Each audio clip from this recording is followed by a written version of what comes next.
Two Dude News. Wow. Two Dude News. Give the people what they did not ask for.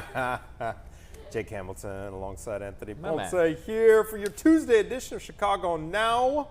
Feels like it's been a minute since It has stage. been a minute. I mean, you've been around the world. I've been around the world, but finally, Vegas, the way, Italy. yeah.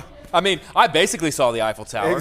Hey, you know, it's just as good, it's right there. just as good. Isn't there a pyramid of Giza out there too? That's exactly. And then there's the Colosseum. It's basically the same thing. Why would you even it's the go same, overseas? Yeah, come on. Why would you? Why do you need to go to Paris? Oh my gosh, we got a lot to get to coming up in the next hour. I'm excited about this interview that you did with the cast of the Fantastic Four. Because speaking of, on the way back from Europe, I started binging The Last of Us. Sure. And so starring Pedro Pascal, who you're going to show us an interview that you did with he and his three Fantastic Four castmates as I try to figure out how to kind of shape my mustache. It's I mean, you know, all the Marvel superheroes, they all have cool facial, you know, because remember, like Tony Stark's got the the cool. And then Natalie is obsessed with who was it? The Invisible Girl, Sue Storm, the Invisible Woman, and her hair. Apparently, she's got amazing hair. Vanessa Kirby, amazing actress. When Natalie pointed out how good her hair was, I was like, I mean, it's good. It is. It's great. It's great hair. Yeah, it's great hair. And then, harkening back to the year 2009, a lot of folks may remember the whole Balloon Boy hoax. Okay, this was a story that captivated the nation. Yeah. Where it was said that a 6-year-old boy had errantly gone up in a helium balloon and was lost. Is that? Did I get the no, I remember. Right? I remember.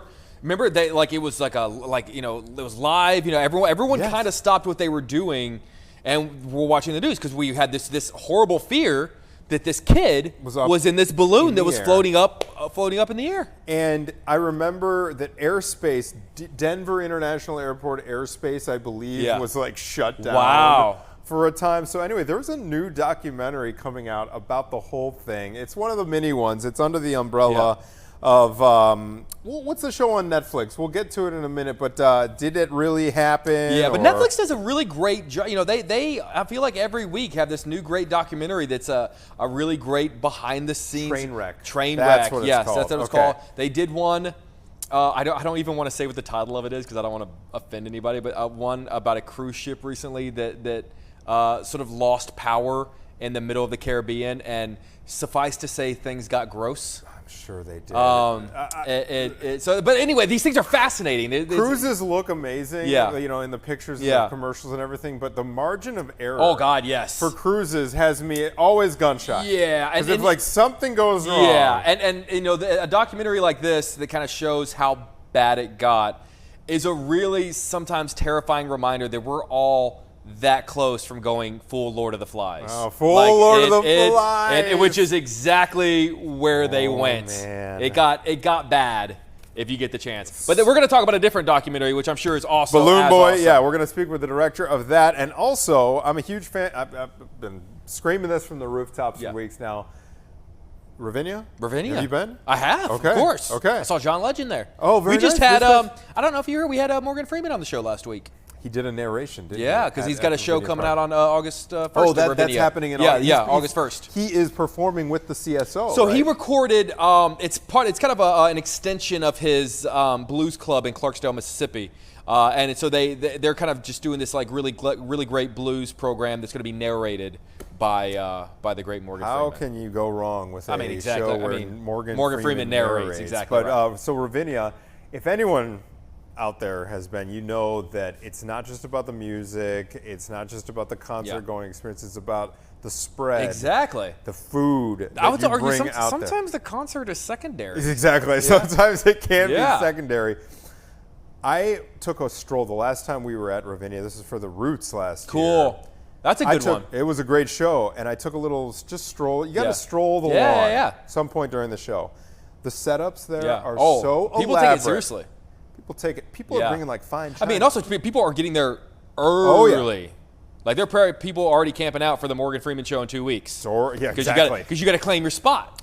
So there's a really cool kind of festival within a festival happening in just a few days where the Food Network and one of their stars is going to be visiting the park and very cool. exploring the whole culinary scene along with music. You guys get really great guests on Chicago Now. Yeah, you guys aren't playing around. No, we don't. Not phoning it in. No, exactly. Especially when we're bringing the heavy hitters like Jake Hamilton. You guys got good behind-the-scenes team here. Before we get to all those trending all those segments, we are going to get to what's trending today on a Tuesday. And Jake, there's some sad news in the entertainment world today. Really sad news. You know, obviously Malcolm-Jamal Warner, the news broke yesterday, and it definitely was one of those, I think you remember where you were when you heard kind of things. And it was really, one, obviously both heartbreaking, but also seeing the tributes pour in, not just from friends and family, people that knew him, people that worked with him, but people who grew up with him, people who grew up watching The Cosby Show, who grew up watching Theo, and seeing the impact that he had on an entire generation growing up. You know, like at a time when sitcoms on the air obviously were not as diverse and didn't have as much representation. He was for a lot of young people sort of this guiding North Star for what could be, for what you could be as a person. And I really think that there's an entire generation of people who grew up on that show, who watched him, who thought about what he or Theo might do in those situations, and are perhaps better people in this world because of the you know, it was a great character. It really was. He had a lot of range. He did. He could be so funny. Yes. In certain moments, I remember he got notoriety. He made the news in one episode. He made the news for something kind of something that might go viral for an hour in today's. And I remember his delivery of a line after he gets interviewed. Hey, how's it feel to be a hero? And he looked at the interviewers like, I'm taking it all in stride. His delivery was just gold. Spot on. It was gold. And you know, but unfortunately, I hate whenever it takes a tragic loss like this for those tributes to come out, because those are always the things you want them to hear when they're still with us. But it really was a testament to the impact that he had on a lot of people. And he had other, I wasn't familiar with Malcolm-Jamal Warner outside of The Cosby Show and Theo Huxtable, but he did. His acting career spanned his whole life, right? He wasn't just a one-and-done child star. He was working on Fox series, just up till very recently, you know, and really kind of was a reminder, because look, there are a lot of child stars that they're popular for a time and of a moment, and then you kind of look up 30 years and you're asking yourself, wait, whatever happened to them, But he was consistent work. I mean, he won a Grammy. He was working in music, He was multi-talented. That's right. Yeah, multi-talented. For like a vocal performance. Yeah, exactly. So he's a man who was constantly showing people what he was capable of, and I choose to believe that there was probably a lot more that he could have shown us had his life not been. 54 years old. I understand he had 2 kids, a wife he left behind, and Jake, it's so frightening, especially as a parent, to consider the way we lost him. Sure.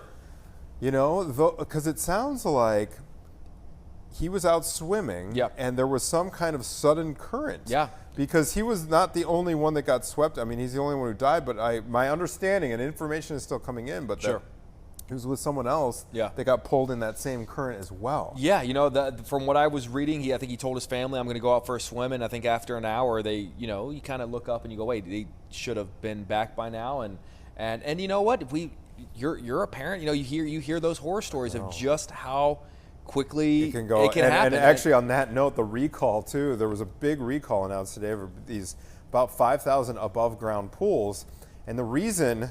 Hate to get start on such a downer here, but the reason for this recall, Jake, is because there was an apparatus on the outside of the above ground pool where toddlers can easily climb in without being supervised. They can just get in. Right. There's a closed entrance for safety. Better recall it. Oh my gosh, of course. But 9 kids have died so far. Jeez. And so it's just one of those things. You hear about these stories these tragic things, they happen like that. I mean, if you get sick of us doing coverage about the Coast Guard and boat safety and all these things on the news, there's a reason that it comes up, because it just keeps on happening. All that information, I always say, I'd rather you have it and not need it than need it and not have it. That's very well stated. So hopefully we give you those stories and give you that information, and hopefully you can spend your entire life and not ever need it. Yeah, exactly. Okay.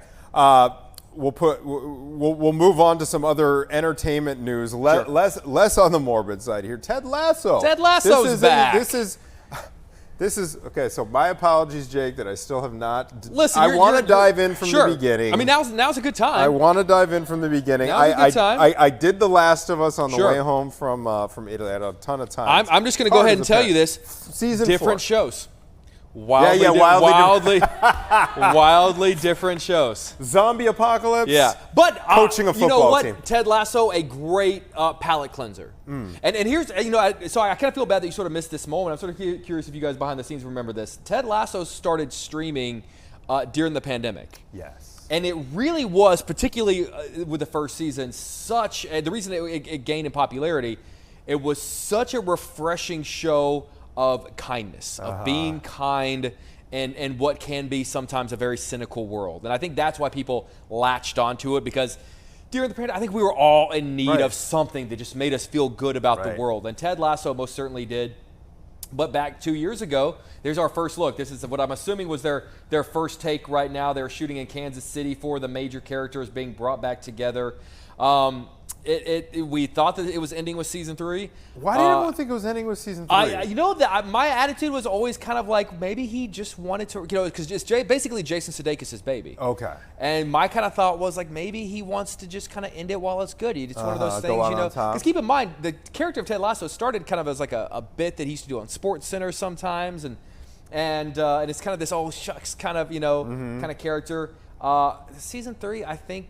You said that was kind of a weaker season. Most Ted Lasso fans would agree it's the weakest of the 3. So maybe that explains it. It did not. I don't think it went out on the note that they wanted it to go out on. Right. So I think normally in situations like this you got to wait 10, 15 years, and you get kind of the legacy sequel as they call it. But it took us 2 years, and they're back. They're back. They're back, baby. And his co-star, I want to say her name is Hannah. What? Yeah. She's real, right? Yeah. Okay. Yeah, she's great. Why do you ask? What do you mean? What do you mean? What does that mean? I'm just gonna. We'll cross that bridge. I'm just a fan. Yeah. I'll leave it at that. I'm a fan. Got it. Okay. I'm a fan. It all makes sense. All right. I understand. There's another. The way you moved on from that. Oh my God. Sometimes I see footage of her on the red carpet. Sure. Well, here's what I can tell you. Having interviewed her in person many times, as sweet and kind and smart and charming as you would want her to be. Okay. Yeah. All right. I'm changing my celebrity crush. All right. Wow. She's in there. She's in that. I've been replaced. Nice. Jake. Wow. Okay. There's another movie. This is pretty wild. And you have not heard this kind of buzz for an upcoming movie, but there's a reason behind it. We're talking about the Odyssey. Sure. You may have seen some kind of screenshots of the things that have been crossing, because I follow all these fitness accounts on Instagram. Yeah. How did Matt Damon get ripped as an older guy, and he's playing Odysseus? A quick sidebar to that. It's because there are people who are hired to get him in shape, and there are dietitians who are hired to make his meals. With all due respect, and I'm not saying that he didn't put in the work, but with all due, whenever people are in awe of an actor's physical transformation, I'm always like, anybody could do. If Fox 32 said we're going to pay a doctor and a trainer, and a chef, hundreds of thousands of dollars to get you in shape. In you 6 months, I'm going to be ripped. Yeah. I'm going to look like Brad Pitt in Fight Club. Like that's because that's literally their job. That's all they're being paid massive amounts of. We could all do that. Clip this, please. Yeah. Clip that whole thing. Rack it. It's great, but seriously, again, I'm not trying to but whenever people fawn over an actor getting in shape, I'm like, is it really that impressive? Because but the story is, and it's really impressive. There is a movie that is coming out in a year from now, next July, called The Odyssey. That movie right there. If you're unfamiliar, if you were sleeping during that day in English class, it is the second part of the story written by Homer, not Fox's Homer, actual poet Homer, following the Iliad. It's after the Trojan War, after the horse. It is Odysseus' journey to get home. If you've ever seen Oh Brother, Where Art Thou? Oh Brother, Where Art Thou is the Odyssey told in southern Mississippi. Yeah, it's repackaged. Cyclops, the sirens, the whole jazz. Yeah. Anyway, the star of this movie is not. I mean, it's a movie that has Matt Damon, Zendaya, Anne Hathaway, Tom Holland. It is a racked cast, but the star of this movie is the director Christopher Nolan. Christopher Nolan is arguably the most exciting person in Hollywood right now. Everyone wants to work with him, right? He's just coming off of his billion-dollar hit Oppenheimer, in which he somehow took a 3-hour-long black and white movie about physics and made $1 billion and won Best Picture. People are so excited because he creates theatrical experiences. Oh my gosh, it's movies wild. that you got to see on the big screen. So they released a small block of tickets for the true IMAX screens a year in advance. And not only did they sell out like that, scalpers are reselling them. Tickets going between $200 to $1,000 because it's people who want to see it opening weekend and are dying to see it opening weekend. I mean, Oppenheimer, you couldn't get IMAX tickets for, almost a majority of the run until it kind of started slowing down. That's unbelievable. Clear something up about Chicago and our access to a true IMAX. We don't have one. Okay. We used to. There used to be a true IMAX theater at Navy Pier.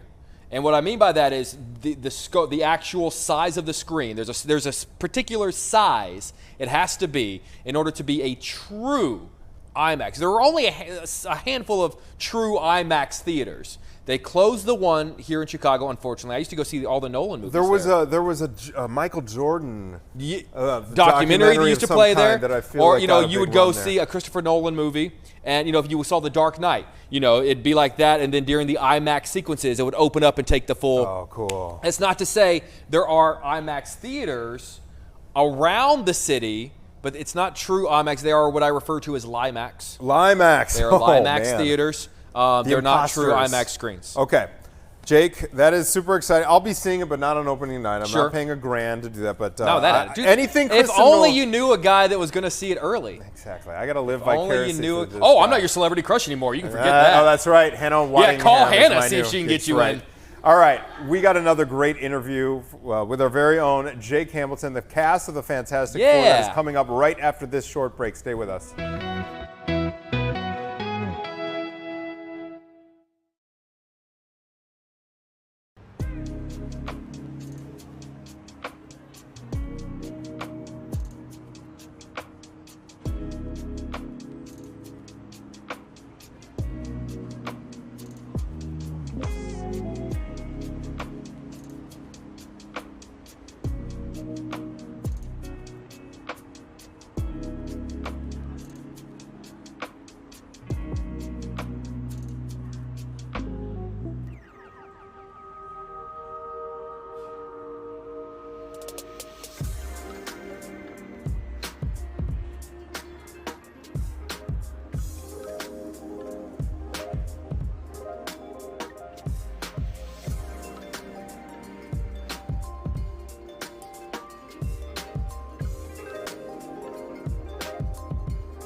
All right, before the break, I alluded to having to live vicariously through you. We do so in many ways here, the cast of Good Day Chicago, because you're the guy that gets to talk to all these famous people. Someone's see gonna do all it, the man. series, Someone's see gonna all the do it. movies. We Yeah. don't, and so you are our resource, and you just got done with a really this was cool and man. You had a lot of folks to talk to, a lot of big stars. Yeah. And you got a little surprise visit from another this was pretty cool, man. co-star. We were the only station in town to get to talk with the stars of the new Marvel movie hitting theaters this weekend. It's called The Fantastic Four: First Steps.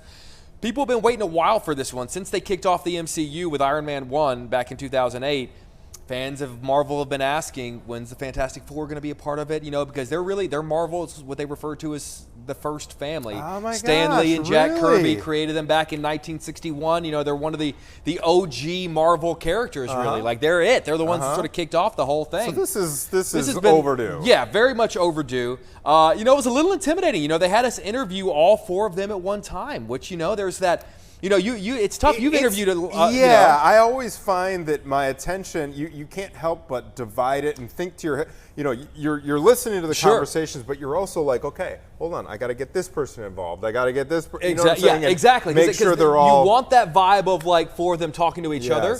But you're also like, I definitely need a moment from Pedro Pascal, and I need a moment from Vanessa Kirby. But while they're talking, you don't want the other 3 to just be sitting, you know. So it's kind of, you're spinning a bunch of different plates at one time. But, you know, one of the reasons I love this movie so much is that obviously it's a big special effects. It's a superhero movie. There's going to be computer graphics. But I'm a big believer in, if you can build something instead of making it CG, if it's possible to build it, then build it. If it's you know, instead of putting an actor in front of a green screen, if you can build the set, build the set. Or if you can shoot on location in New York, shoot on location in New York. If there's a robot, which if you know Fantastic Four, they have a robot named Herbie, who's kind of their little butler, who's very cute, kind of like an R2-D2 kind of thing. Very cute. And a lot of movies he would have been CGI, but in this case they built it, and he talks and he wheels around and he gives you fist bumps. It's an actual in the interview hallways. He was like walking around talking to everybody. And you think that authenticity, where you're acting and interacting, it feels tangible. You can. I think so. I think it just feels like it's a reminder that this is like a real thing. So I had the chance to talk with all 4 cast members of the Fantastic Four. That's Pedro Pascal, Vanessa Kirby, Joseph Quinn, and Ebon Moss-Bachrach, who is cousin from the Bear. And it was just, we had a nice conversation, but there was a small little moment that reminded me that these things in the movie are real, because one of those things crashed our interview. The only way this movie works is if we buy you guys as a family. Families, they love each other, but they make fun of each other. Sometimes they get annoyed by each other. I'd love to know, what was the first moment behind the scenes where something happened that made you pause and go, okay, this is working. This family is actually happening. Say the moment we were all together for the first time. The very first moment. Not now. Herbs. Oh. Herbie. Not now. Herbie, we're doing an interview. Is it okay? Always interrupting. He's always left out. It's fine, Herbie. It's the Fantastic Five. It's for the Fantastic Five. That's okay. Read the room better, dude. We'll talk in a second.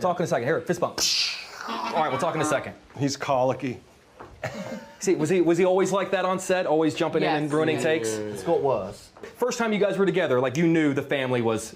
I think it was when we had the giggles in the first scene we shot.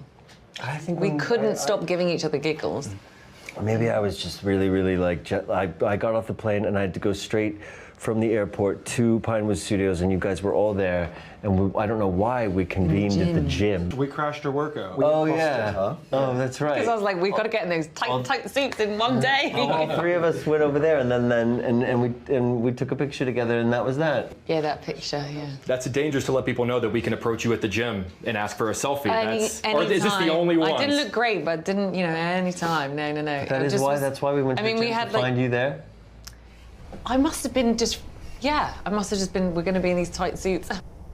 That goes back to our conversation. I love that the first time that they were all 4 together, and I remember them tweeting that picture out a couple of years back when they started filming, but I love that the first time they were all together, where did they find Vanessa? In the gym. In the gym. Working out, because you got to put on those. Are the suits, are they they're form-fitting, to say the least?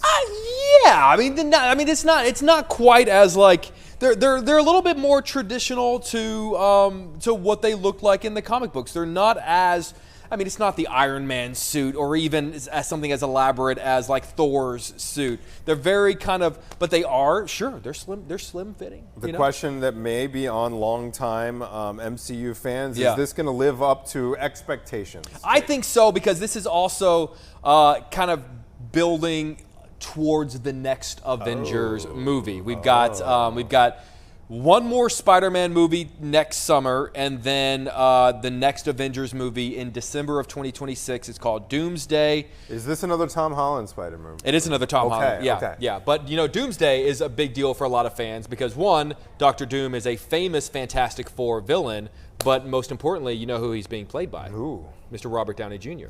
Oh, Yeah. really? So that's what we're all kind of going, wait, how is that going to work?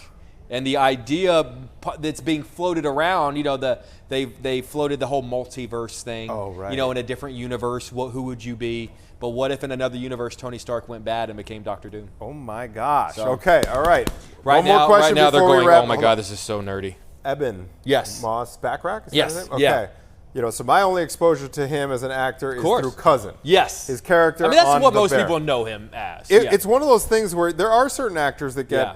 only remembered Yeah, for yeah. a certain role, you know, and I Yeah. do feel like he's so unique in that Yes, role. and it's so authentic. just real. Yeah, Yeah, yeah. it's very Yeah. real. Yeah. I think that's the word. So what was it like seeing him in He this was other very cool. So capacity? you know, obviously that was a very cool set that they let us do the interviews on. It was kind of a rebuilding of their kitchen, and so I was there, and each actor was kind of coming in one by one as we were gearing up to shoot this thing, and you know, you kind of get a little time, and Eben was probably the last of the four to come in. But I knew I wanted to talk to him about being from Chicago, and you know, he was coming in and he was being pulled in 1,000 different directions. You know, they're doing their final touches and the makeup, and they're telling him, hey, we're gonna do the thing with the robot's gonna come in, and he's being told, you know, he's got 50 people in his ear. And as he sort of walks by me, I just said, hey, man, I just want to say before we get rolling, you know, I live in Chicago, and how much, you know, the Bear means to us because of how much attention you guys have brought to. And he almost kind of stopped having everyone talk to him just so he could turn around and literally like because he'd shaken my hand when he came in, but purposefully shook my hand a moment. and Exactly. just said, I That's remember he Chicago said, you know, connection. he goes, we didn't do anything for Chicago. Chicago did it for I us. love it. Yeah. All right. Instant fan. So Instant fan. good guy, very good guy. Jake, I'm excited about who Yeah, we're man. talking to coming up. Yes, I'm so All excited right, about this is the kind of mini doc on the whole Balloon Boy hoax. Yeah. All right, we're going to be speaking with the director of Trainwreck, Balloon Boy, on Netflix when we come back. Great get.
Okay, welcome back, everybody. You might have seen the Netflix series Trainwreck. It's all about those moments that grab headlines for all the wrong reasons.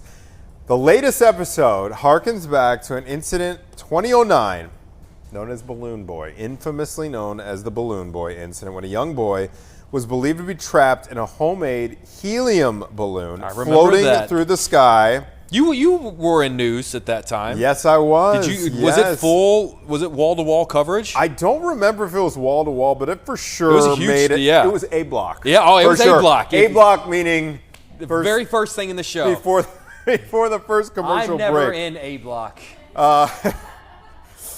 Only when something really good or really bad happens. If you see me in A block, something terrible happened in the world of entertainment. Yeah. Exactly. All right. Now, Gillian Pachter, the director behind Trainwreck's latest episode, is here with us live to unpack we were so what really excited happened. to talk this to is great. Gillian, nice to see you. Thank you so much for joining us. Where are you joining us from, out of curiosity?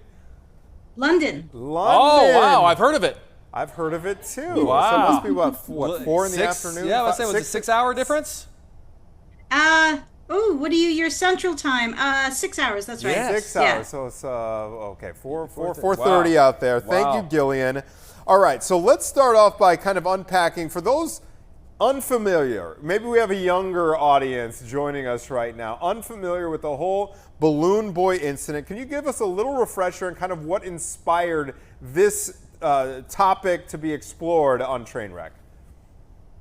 Well, it was like Steven Spielberg happening in real life. I mean, it was this crazy event. I remember experiencing it at the time when, you're watching this live stream event of a homemade spaceship cruising across the plains of Colorado. And apparently there's a 6-year-old boy inside. So we were all just totally gripped. It was the early days of live streaming. So, I mean, it was crazy to be watching this in real time. And we were obviously horrified. And you're just thinking, oh, my God, I hope this kid, I hope it's a soft landing. I hope this kid doesn't fall out. I mean, it was an incredible story. I was reading here in our notes that it says that part of the reason you've made this documentary is for us to be able to hear all the different sides of the story and to form our own opinions. And forgive me for being ignorant. I didn't realize that this story had a bunch of different sides to it. So can you tell us about just what the different angles of this story are that actually might change whatever preconceived notions we already have?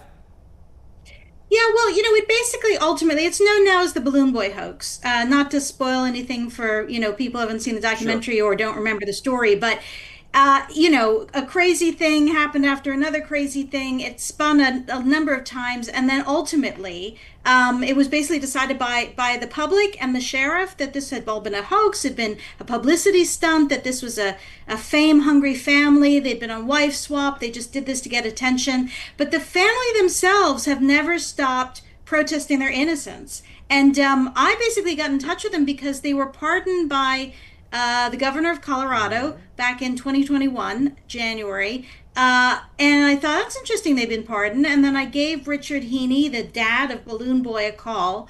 And we started talking and we kind of struck up a friendship. And I started to wonder whether we really have the whole story. So he's in it, the whole family's in it. Balloon Boy himself, all grown up now, is in it. But the sheriff's in it, the detective's in it, and all of the kind of media folk are in it. So it's a 360 on a just totally crazy event. Wow. Will you tell us about that process? I mean, we go through this sometimes with success and other times with failure as journalists to win the trust of folks that we want to speak with. What was that process like for you and the Heaney family? Well, they were not friends of the media, when I contacted them. I mean, I felt like they'd been, raked through the coals. And, and me and Richard aren't totally similar people, at all, which is another way of saying we're polar opposites. So it was a process, but I think what Richard sensed was that I was genuinely interested. I had respect for him. I thought, this guy is intelligent. He's not the idiot he's been treated as by the media. I'm genuinely interested in his side of things. I'm genuinely open to learning something new. And I think he's no fool. And after a long period of time, he realized I was being serious. And so we went on a journey together. And then teamed up with Netflix and finally got the story out there. Wow. Gillian, you mentioned getting to speak with the balloon boy himself. I'd love to know, one, how old was he then? How old is he now? But what does he remember about that whole day? I mean, I guess it was all in one day, right? Everything in the aftermath that came. Yeah, so he was 6 at the time. And he's, when I was interviewing him, he was 21.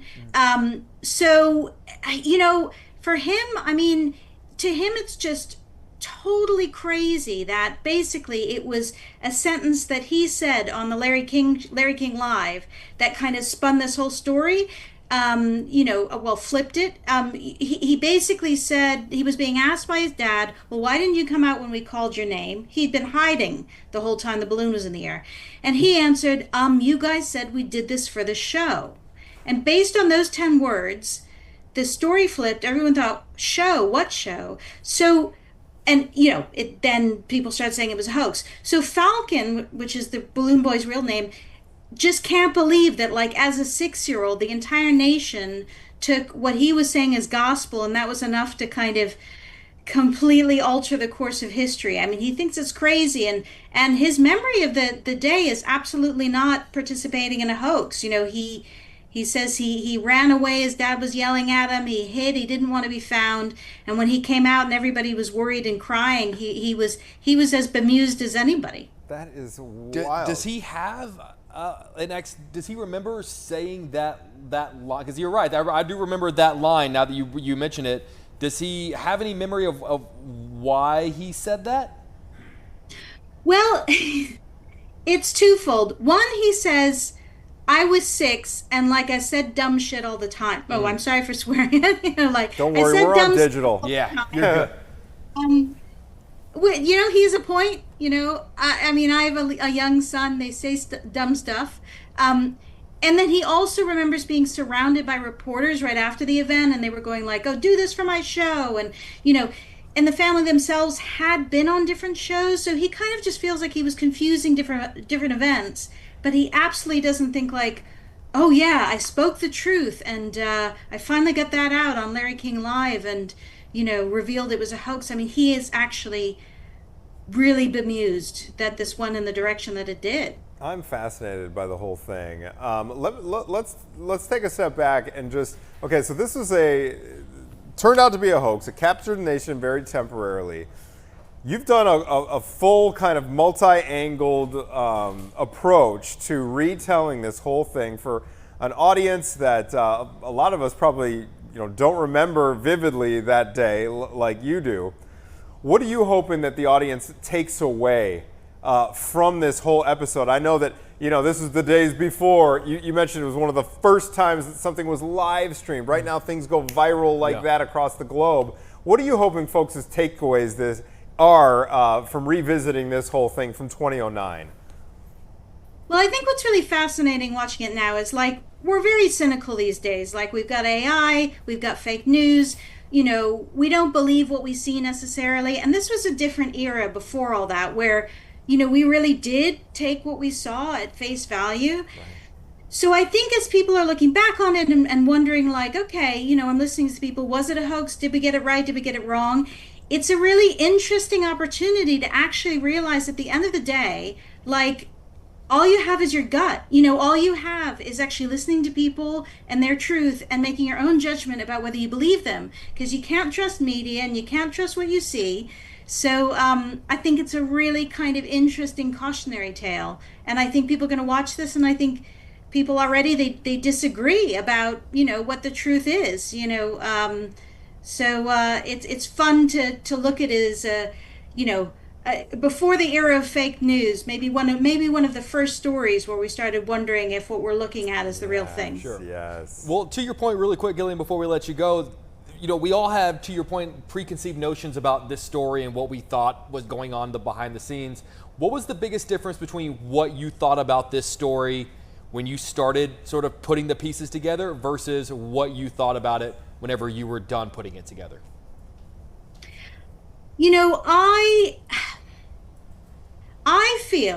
I felt when I actually talked to this family and I actually listened to them, that it was hard for me to think that what, like, the emotional story that they took me through, that they were actually just making it up. And I struggle to believe that that's all just fake. And these are people I got to know over a few years. I mean, listen, it's not my first rodeo in terms of interviewing people. I like to think I can judge whether people are lying to me or not. And I gotta say, I just feel like, I feel a lot of heartfelt emotion when they're describing the panic that they can still, remember from that day. Wow. So I may be in the minority there, but I encourage people to, tune in and see what they think. We for sure will. All right, before we let you go, how do we check out this episode of Trainwreck, Balloon Boy? You go to Netflix, and it's Trainwreck Balloon Boy, and hopefully they're, hopefully you find it very close to the top of the top 10. Of the feed. So. All right, very, very good. Can't wait to check it out. Gillian, thank you so much for being on Chicago Now. Really appreciate it. Thanks, I enjoyed myself. Thank you. All right, all the way from England. Wow. All right, we're going to take a quick break, but when we come back, we are going to be speaking to a couple of very talented individuals about kind of this mini festival within Ravinia Festival. It's called Breaking Barriers. It's such a good idea. It's such a great idea, and it celebrates women leaders in both music and the culinary arts. A very special guest will join us when we come back.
Welcome back, 10:49 on your Tuesday morning, joined by Jake Hamilton here, and we are checking in with a very talented, multi-talented individual here who is about to hit Ravinia for kind of a festival within the festival. Yes, I love this. I love this too. And it's a reminder of one of the many reasons we love Ravinia.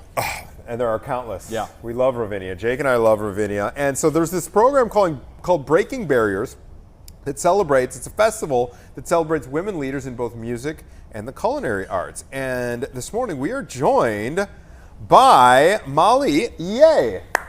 Hey, Molly. Molly. Who hails, Molly, I understand you're from Glenview? I'm from Glenview. Go Titans. Come on, look at that. That's a Glenbrook South grad right there, I believe. Are you a Spartan? New Trier for me. New Trier. Oh, okay. Yeah. Yeah, we're rivals. We're rivals. Well, Molly, I think we're out of time. It was really great talking with you. Thanks, guys. See you next time. Okay, not only is Molly a cookbook author, she's a restaurateur, a blogger, a Food Network star, and I understand you're a Juilliard-trained percussionist as Come well. on. Not a path that I intended on in the beginning. All right, we should Save probably some interview talent her for the about rest what of she- us. Yeah, Yeah. what she doesn't do. Yeah, exactly right. All right, Molly, let's get started with this Breaking Barriers. What do our viewers need to know about this program at Ravinia? We love Ravinia. We love Ravinia. I mean, Ravinia is the greatest place on earth. I have some of my happiest childhood memories happened at Ravinia. Growing up, going to sit on the blanket, listening to my dad. So my dad plays clarinet in the CSO, and so I would hear his concerts. And I would like sit there with my little Lunchable picnic. Nice. Change into pajamas at intermission, and then just be totally passed out by the end of the concert. It was the greatest. I remember like growing up and climbing on the statues at Ravinia and getting yelled at all the time. Running around the She had the Martin Theater. true Ravinia experience. I love that. Yeah, that's like inside stuff. I worked there actually, Molly. I worked in the box office, so I would sell the tickets. So I ran around Ravinia like a play. I parked the cars there during the summer. So I go way back with khakis. Yes, The yeah, the khakis. khakis and the blue shirt. She gets it. My She sister does did that too. Maybe you worked with her. We might have This a whole small world. there were so many layers to this segment, and we're supposed to be wrapped in 8 minutes. There's no way we're going to get time for all the things we want to talk about. Okay, so let's talk about Girl Meets Farm. You have roots in Glenview. Wait, we didn't talk about the actual Breaking Barriers Yeah, festival. maybe we should talk about that before we run out of time. I just thought about Lunchables and like sitting on the lawn. Lunchables and Anthony Ponce and khakis. Hey, It got us all riled up. Lunchables are a culinary Oh, art. of course they are. A culinary Yes. art. So what a great segue. Speaking of culinary arts. Yes. Well done. Look at that. Yes. So, the Breaking Barriers Festival is a festival that Maren Alsop does about women in various different industries. And this year, the industry is the culinary arts. And I found out about this a year ago from Jeff Hayden, the president of Ravinia. And I was just like, yep, sign me up. I'll be there because food and music are the two greatest things. And so we have a handful of female chefs that are coming in. Some of them live in Chicago. Some of them are like Chicago legends. Like we have Sarah Stangner from Prairie Grass Cafe. We have Sarah Gruneberg. We have Beverly Kim. And then we also have some other chefs that are coming in from other parts of the country that some of them have ties to Chicago, like Manit Chauhan used to work in Chicago. And then other chefs have ties to classical music. So a percussionist that I went to Juilliard with, Jacqueline Ng, she is now a professional baker in New York. So she's going to be coming in. And each chef was paired with a different piece of music to create a dish inspired by that music. So guests will actually get to kind of go around and taste these bites that pair with a piece that's going to be on each of the two programs. So there's a Friday concert, Saturday afternoon concert, and each piece will have food to go with it. So it'll be like a multi-sensory experience. That is And then Maren and I awesome. are going to be talking about food and music and the similarities and differences and all that. So fun there's stuff. so there's an interview aspect to this. It's not just the food and music. We'll hear from the artists. Yep, there will be a panel discussion with the chefs, and then there are a couple of conductors coming in as well, and we're gonna dive into how does practicing music relate to practicing food, and interpreting pieces of music relate to interpreting these classic dishes. I think there's gonna be way too much to talk to for the time that we have, but I'm really excited. But see, I love this because at the top of the show, we were talking about, when people think of Ravinia, oftentimes you first you're thinking of the different amazing concerts that you've seen there. But with every one of those memories, adjacent to it is, well, we had this really great spread. And we brought all these food. Like, I think we kind of sleep on how much of a culinary experience Ravinia is, because oftentimes we're so focused on the music, but it's just as much food as it is music. Absolutely. Oh, 100%. And people who love music also have this great appreciation for food. So it totally makes sense that there is this festival. It should be longer. Let's just put it out there. Yeah, so this just runs Friday and Saturday?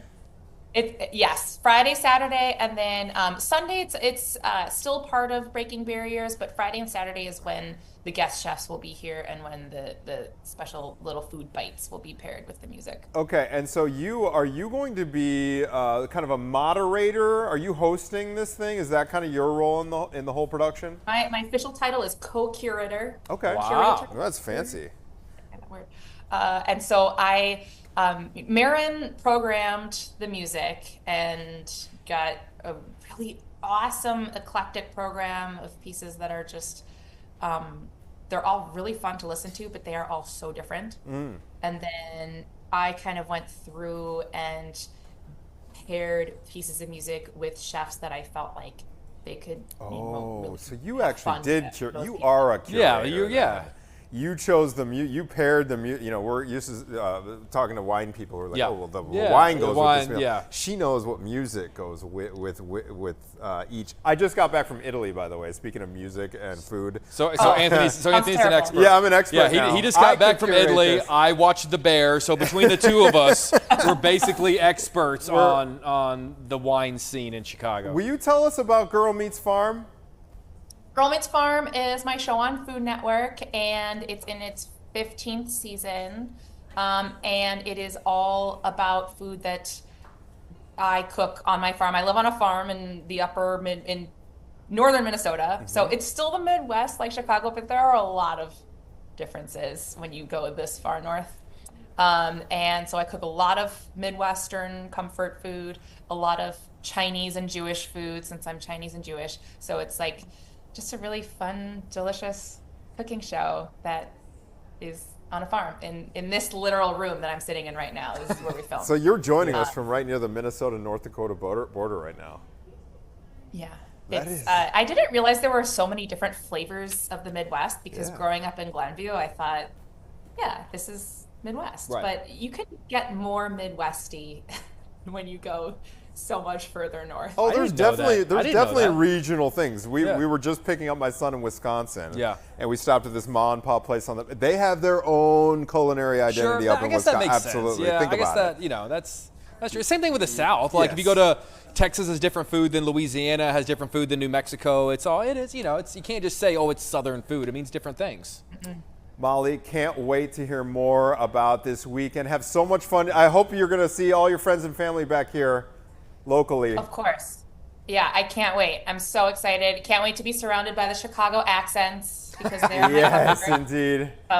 Go Trevians. Yeah, right. She's never going to come on the show ever again, Anthony. That's a Glenbrook South Titan right there. Molly Ye, thank you so much for coming on Chicago Now. Really appreciate it. Thanks, guys. Have a great day. You too. Man, I'm just realizing I missed out on a great date night opportunity for me and Maggie to take her to Breaking Barriers. There's still time. There's still time. Jake, always a pleasure, sir. We are going to hand things over to our 11 a.m. crew. I see the lovely Tia Ewing and the lovely Justine You literally Baker can't waiting in the wings. spell Tia without A. Okay.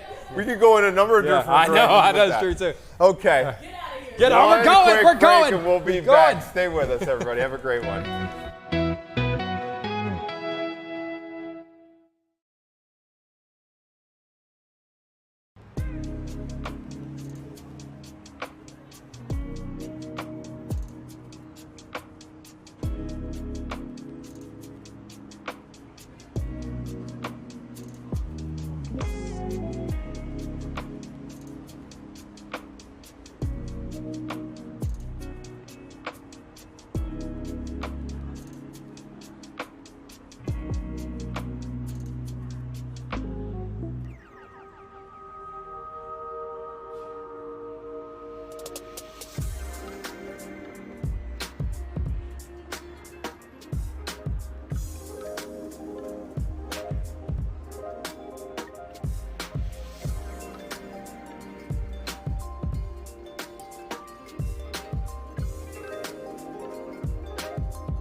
Welcome to Chicago Now, not later. We're talking right now. Good morning. It is 11:01 in the morning, and it feels like it. It does. It does feel like it, but we have a lot to talk about on the show. I'm a little tired. What about you? I feel great. Why are you tired? Tell Because me my daughter has this thing. She's 2 years old, almost 3, and she has this thing where now in the middle of the night, she wants to come into mommy and daddy's room, and I haven't figured out what to do about it. Oftentimes I'm too tired to say, come on, let me walk you back to your bed. So I just let her crash in my room. So we're gonna actually talk to a sleep specialist about this, and I'm so happy she's here because hopefully she can help me out and a lot of other parents that are watching.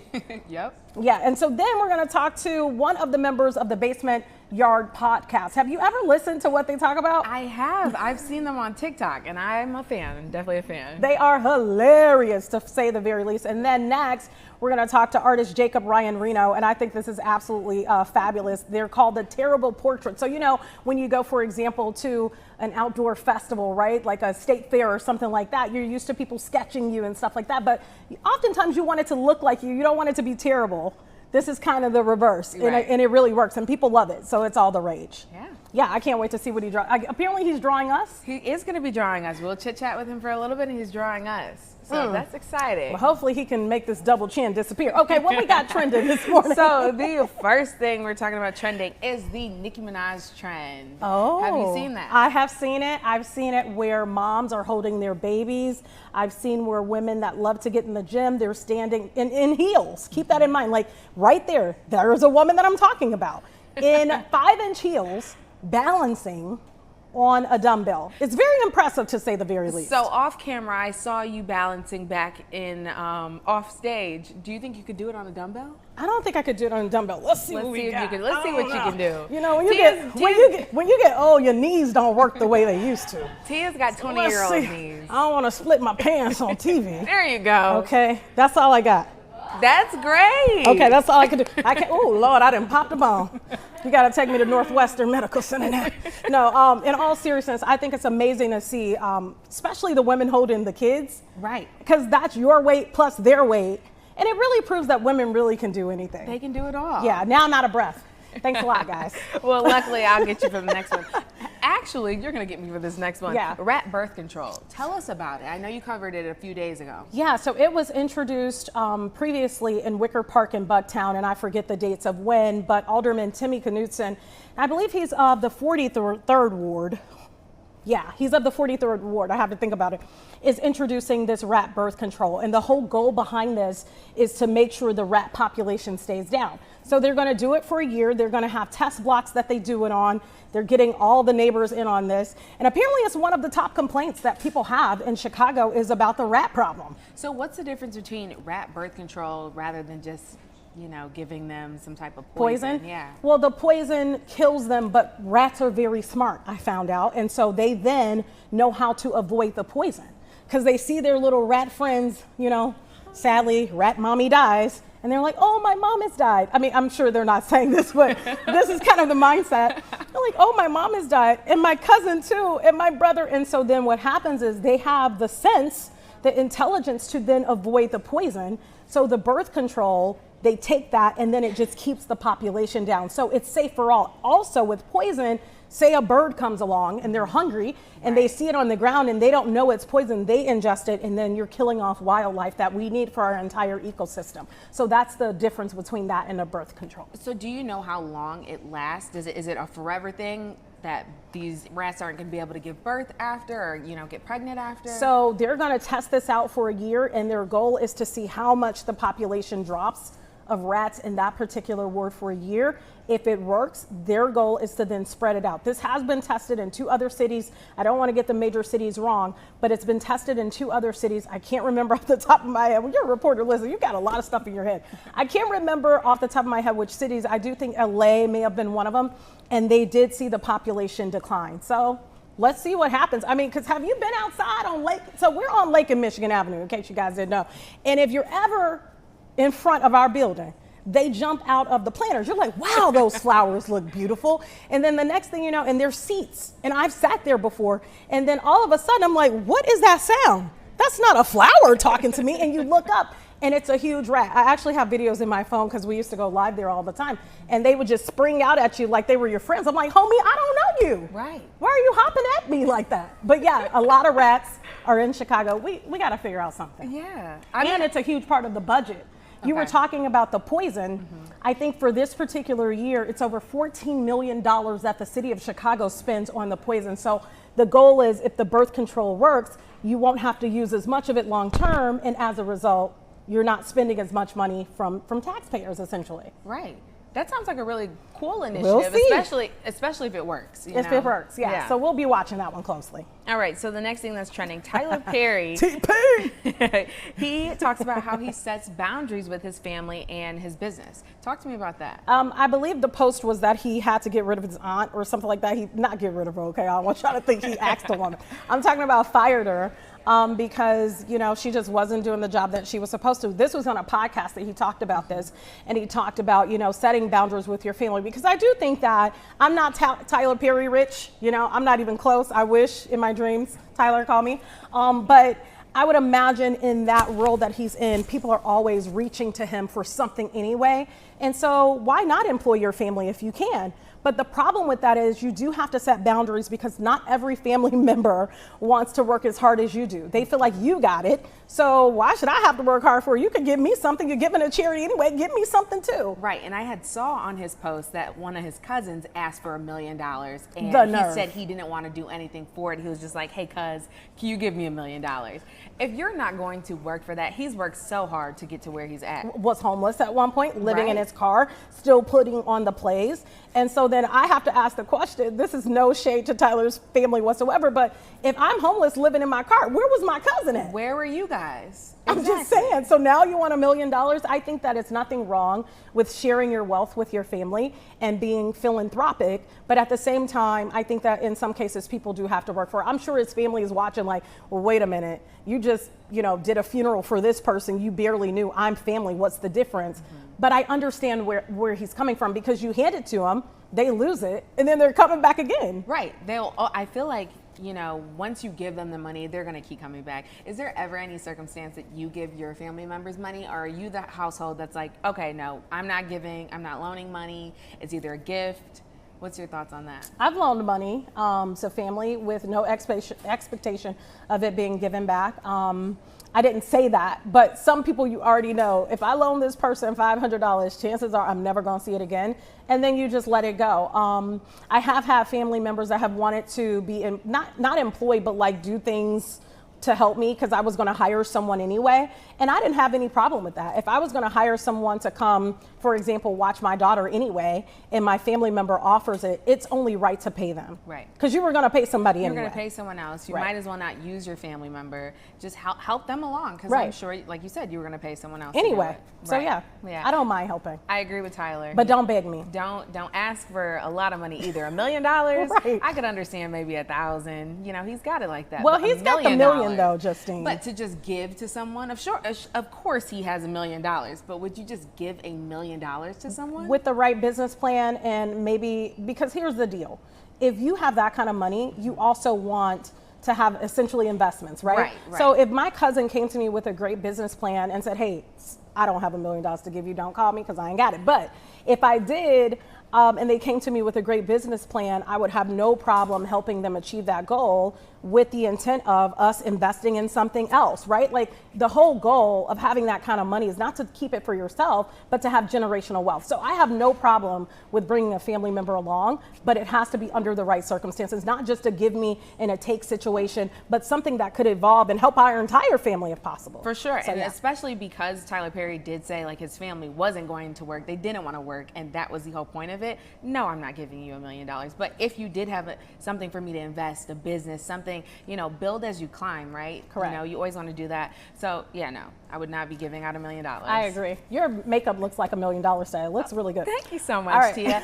The next thing that's trending, we've got Southwest Airlines. Did you hear about that? No, I haven't. What's the deal? So their pick any seat policy is ending next year. So starting July 29th, Southwest will be assigning seats to customers booking flights for January of 2026. So wait a minute. So they had this policy where you could buy a flight and you can sit anywhere. You just choose your seat once you get there. Okay. But now that's ending. They're saying because the CEO says the assigned seats removes the uncertainty of not knowing where they'll sit in the cabin. Realistically, people are saying that's just a way that they get more money, you know, so that you can buy seats. People are very upset about that because that's the whole point of buying a Southwest flight. You get to sit wherever you want. Well, another perk to buying a Southwest flight was the free bags. Right. Well, now we got to pay for the bags. So Southwest is just doing ching ching now, huh? Exactly. They're just racking in the money. I guess like. Would this make you not buy a Southwest flight? No, because in the scheme of things, I think everything costs, right? Like, we're not getting away from paying for anything. You got to pay for parking. You got to pay at the grocery store. You got to, I mean, the fact that we're paying for something that God gave us, water, and we're paying for bottled, clean water is insane. So you're paying for everything now. Paying for everything. It was going to come eventually. Yeah, I think so. So, no, I don't think it would impact me. I'm curious what the perks are for people that have cards with Southwest. So Like if you have a credit credit card, cards? does that still apply? Because, you know, sometimes they give the card holders a little bit more of advantage. So maybe if you have a card, you Maybe may you'd escape be some of able to- those fees. I don't know. Who knows? Yeah. The next thing, the Tesla Diner. Have you seen that? No, It I opened- haven't. So it opened yesterday in Los Angeles. It's got this retro futuristic look to it. Okay. It's by Elon Musk. It has 250 seats for dining, 80 supercharger for stalls, 2-story Sonic style car hop service. So you drive up, you order, within 15 minutes your food would be delivered. And then it also has 2 45-foot LED movie screens that you can sit in your car, enjoy your food, and watch the movies as well. The menu items were typical things like a Tesla burger, tuna melt, hot dog. They also have all-day breakfast.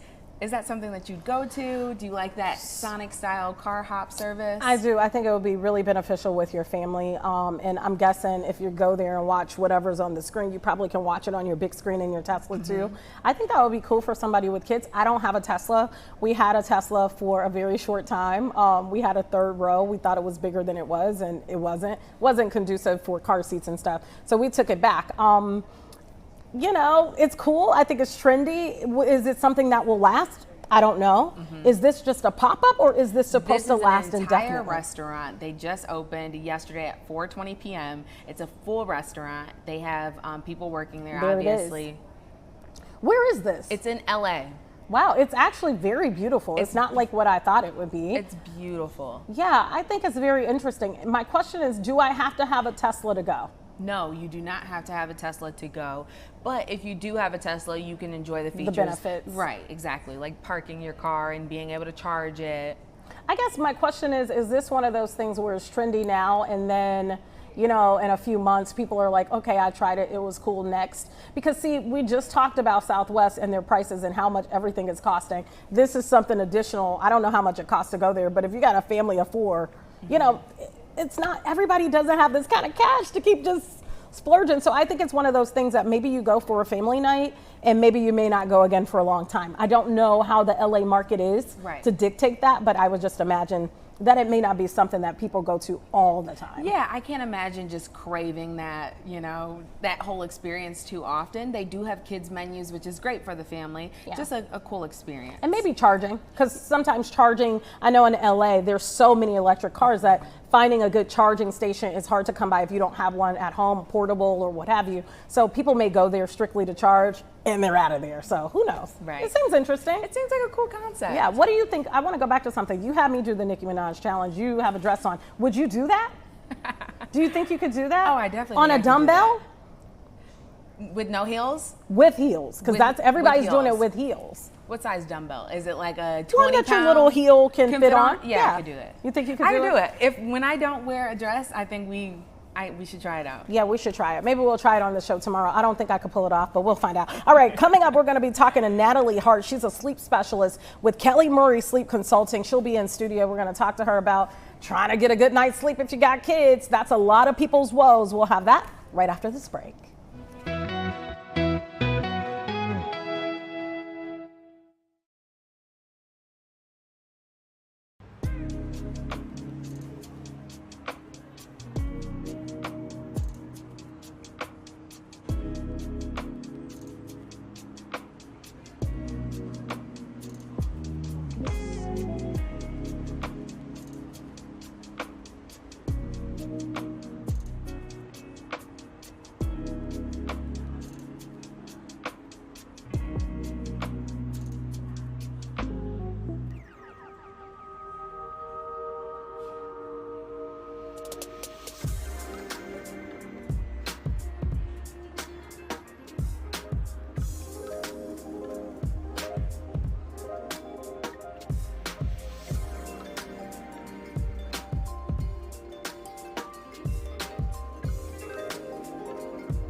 All right, welcome back. Okay, maybe you're tired, maybe you're ready to nod off at work right now as you're watching us streaming. A lot of parents go through this, and we're here with a sleep specialist, Natalie Hart, to talk about this. A lot of parents have this problem trying to get their kids to go to sleep, and you trying to achieve 8 hours of sleep at night. Yes. What's the best advice here, especially if you have very little ones, like starting them early with sleep training? Yes, well, I was a tired mom myself. So I was 6.5-year-old Jacob and a 3.5-year-old Elizabeth. God bless you. Yes. And they're 3.5, like not 3 and 6. They're 3.5 and Yes. 6.5. And so I actually became a pediatric sleep consultant because Jacob, when he was 8 months old, we called him Stay Awake Jake. So I did not sleep for 8 months, and a lot of parents blame themselves, and I was like, what am I doing wrong? Why can't I sleep? And so I Googled Sleep Help Chicago, and I found Kelly Murray Sleep. So I became a sleep consultant simply because I needed the help. I didn't know how to teach my baby independent sleep skills.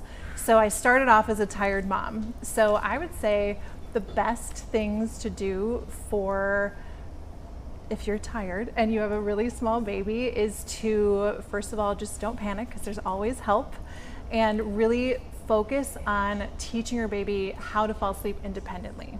So what are some tips for them to fall asleep independently? That's the age-old question, right? So it's like, how do we do that? So we consider newborns 0 to 12 weeks. So this is when they really need a sleep prop. So they still need to be rocked a little bit. They still need some support, sometimes a pacifier.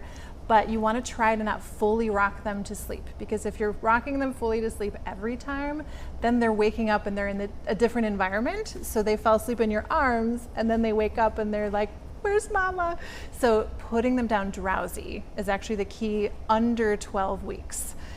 If they go through the 4-month sleep regression, I'm sure you've heard of this 4-month sleep regression, you really want to try to put them down fully awake, which can cause some crying, and that's why we come in and really make a plan to teach them that skill. What do you say to the parents that want to use tools? A lot of parents want to use a sound machine. Some parents go to melatonin. What are the dangers, or if there are any positives to using those? Well, I actually love a good sleep environment. So a good sleep environment is a sound machine. We actually recommend brown noise instead of white noise. So I'm not sure if you're familiar. I have that. I did not know what brown noise was. For people who aren't familiar, Yes. what is brown noise? So white noise it's usually on the sound machine. It's like that really high frequency TV sound, like yeah. Not sure if that's going to translate here, but the brown noise is more like, it's a little bit more lower frequency. It's much more conducive to good sleep. A dark room is really important. You mentioned melatonin. The thing about adding melatonin, if the doctor recommends it, okay. But once a baby is sleeping 10 to 12 hours overnight, they actually start producing their own melatonin. So we actually want to teach them how to be better sleepers so that they don't need extra melatonin. They actually can produce their own. So say the baby is already asleep, they wake up in the middle of the night. How do I get them down quicker? Back to sleep. We've all gone through that. Right? Well, it depends. If they're really little, they might be due for a feed. So you want to pick them up and feed them and then put them down drowsy, ideally not asleep. The thing about what happens when they are over 14 to 16 weeks, that 4-month regression, is that if they don't know how to put themselves to sleep awake, then they're going to keep waking up every sleep cycle. So some newborns will be sleeping 8 to 9 hours a night, and then all of a sudden they hit the regression and they're waking up every 45 minutes. So typically before we work with parents, we look at the whole picture, and usually it's about giving them a little bit of space. If it's not time for a feed, you might have to give them 5 minutes. If they're crying, maybe 10 minutes. If they're still not back asleep, try to soothe them with a little voice, maybe a little touch, without picking them up. Okay, so maybe you can help me with my problem. And I found out I'm not alone, so this is not just my problem. Other mothers can identify with it. So I have a daughter, she's about to be 3 years old.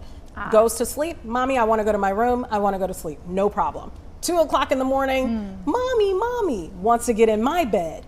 What do you do? Because you're tired, you don't feel like walking back to their room. You don't feel like sitting up now in the middle of the night. Should you? Is that the thing that you should do? Walk them back to their room? Well, toddler sleep is a whole different conversation, right? Those 3-year-olds, Totally different. I have a 3.5-year-old, so I get it. So, well, the fun thing about a 3-year-old is you can really talk to her. Right. And so she's newly 3. Yeah, no, she will be. She'll be 3 in October. Okay, so does she fall asleep without you in the room? Yes. Okay, so she has independent sleep skills at bedtime, which is great.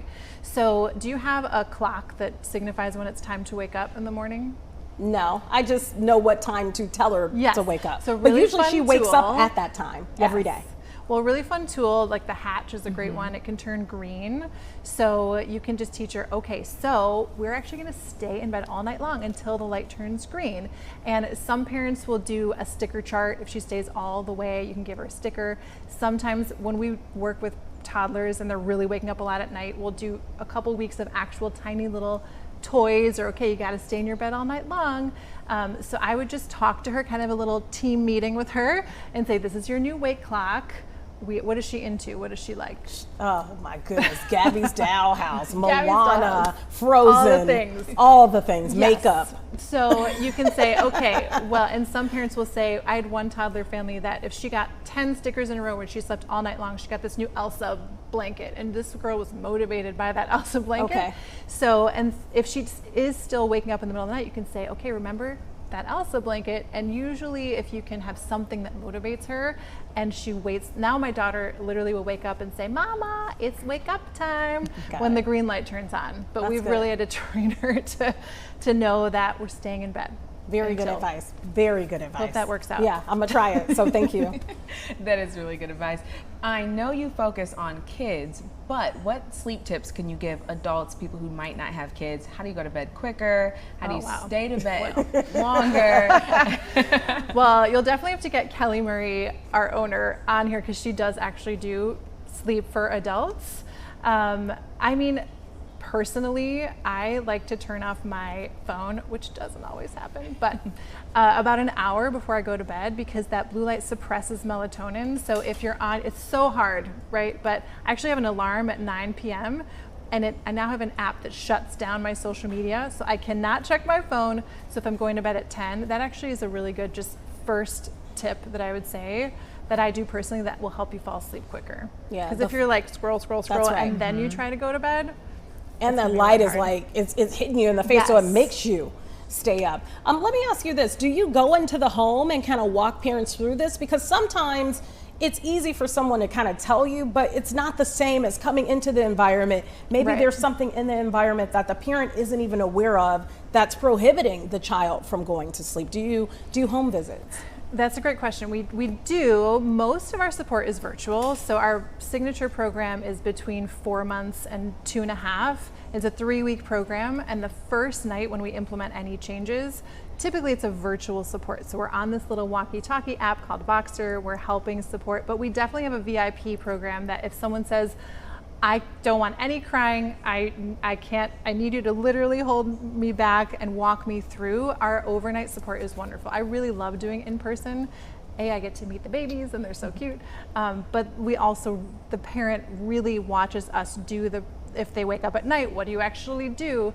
Our virtual program is great because we have a written plan they can follow, but if someone chooses, we really need you in home, we have that option too. Let me ask you a follow-up to that. Is there support for the parents? Because I know a lot of times we focus on the baby, but the parent is stressed out. The parent is tired. Is there any support within that program for the parent as well?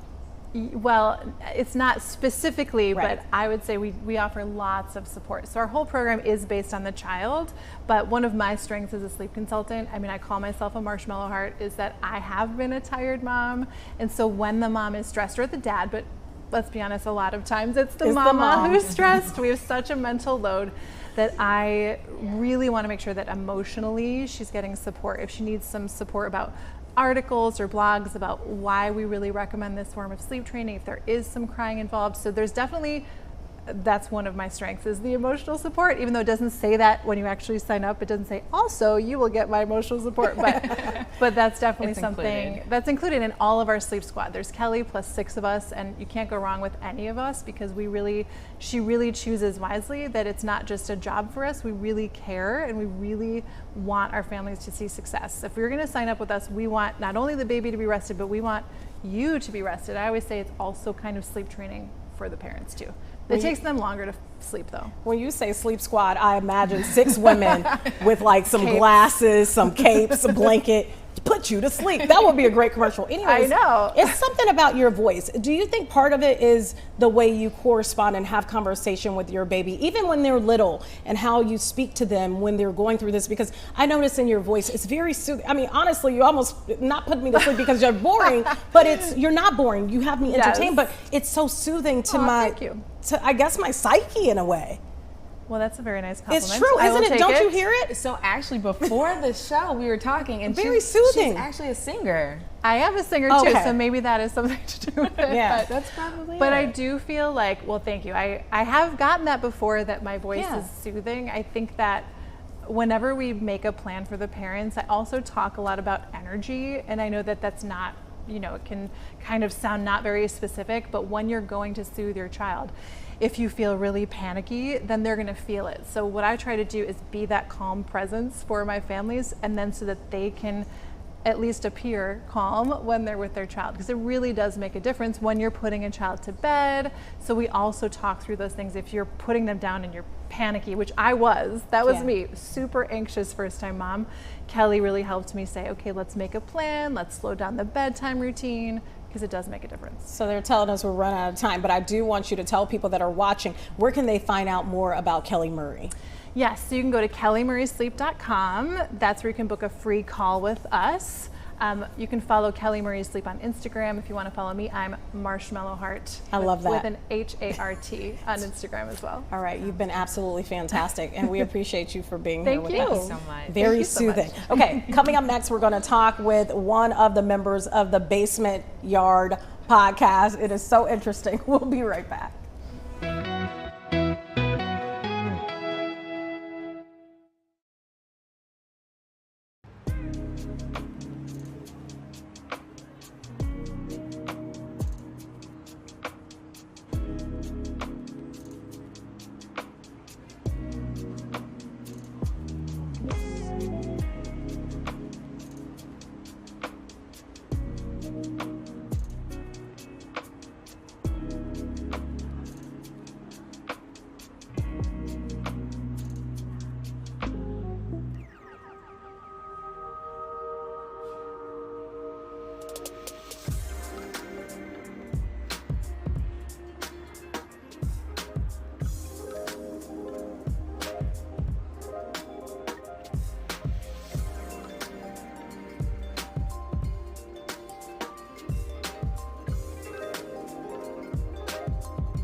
Welcome back. The time is 11:32. If you're a fan of podcasts, you will probably be familiar with this next guest. We've got Joe from the Basement Yard podcast joining us today. Hi, Joe.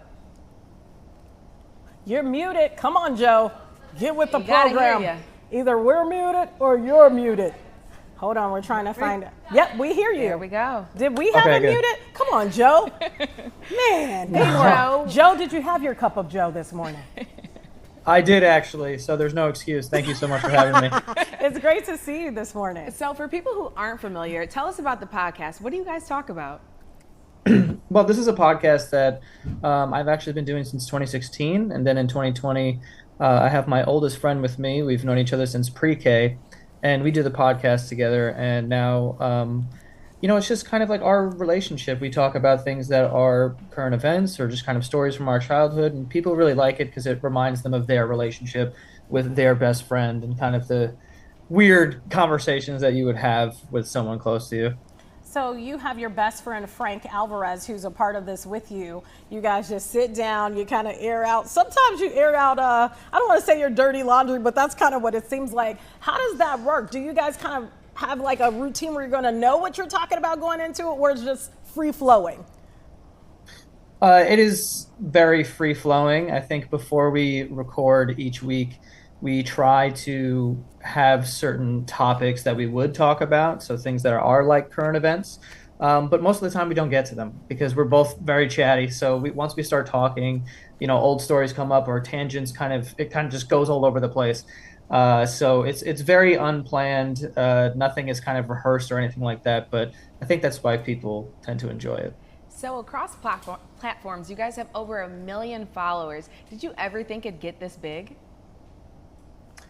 Absolutely not. I mean, there's no way to predict that it would, get as big as it is gotten. And honestly, now doing the live shows, it's a reminder and an indicator of like how far it's kind of gotten, because it's just me and him there making each other laugh with our producer. But when you go out to the live shows and you see all these people show up and supporting, it just feels like, very surreal. I mean, the numbers are definitely surreal as well, but seeing the people in the seats is unbelievable. Just to remind our viewers, you said you started this how long ago? In 2016, I believe, but I started doing it with Frank as my full-time co-host in 2020. Got it. And so during that time, this has really exploded. You're now taking this show on the road. What can people expect? Because you're going to be in Chicago, I believe, this Saturday, right? Yes, we will be at the Chicago Theater. It is a sold-out show, which is incredible. We did one last year. Theater is unbelievable. We were very blown away by it. And, just on the wall, like a lot of famous people. We saw Frank Sinatra's signature there. So that just kind of put it all in perspective for us. But yeah, it's just been truly amazing. And we're very blessed and thankful that, we get to do this and have fun.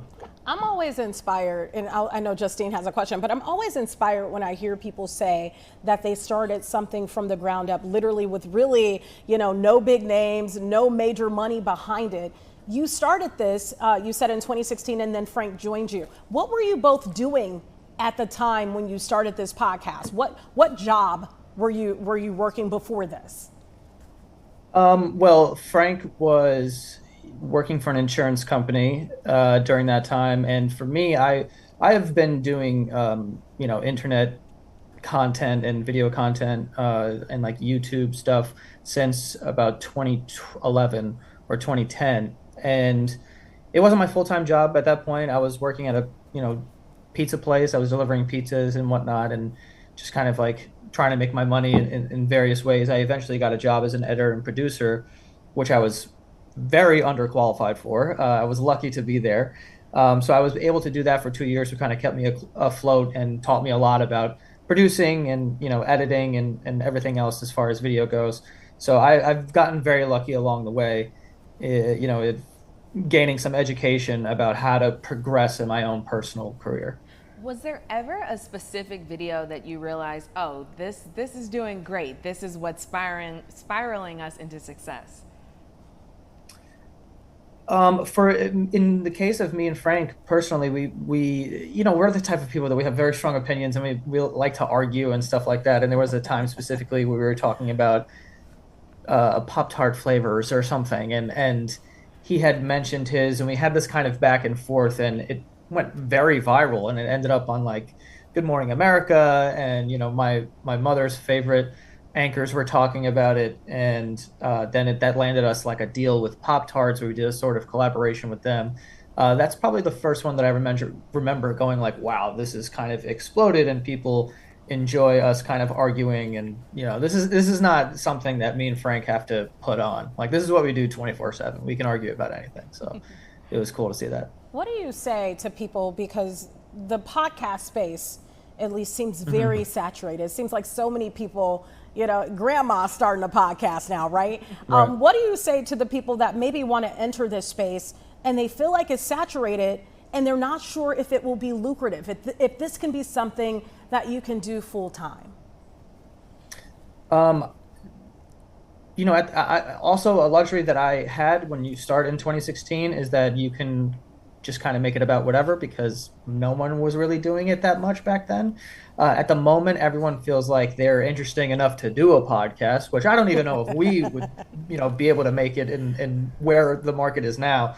But I think if you were to create a podcast today, it would have to have some sort of hook that is interesting. It's something that kind of sets it apart, rather than just being, well, it's me and my friend and we kind of talk about stuff. Like I said, I don't think that we have a successful podcast now, but I think that's because of where it started. But if we were to come to the market now, I just think there's too many factors. There's too many shows that are too similar.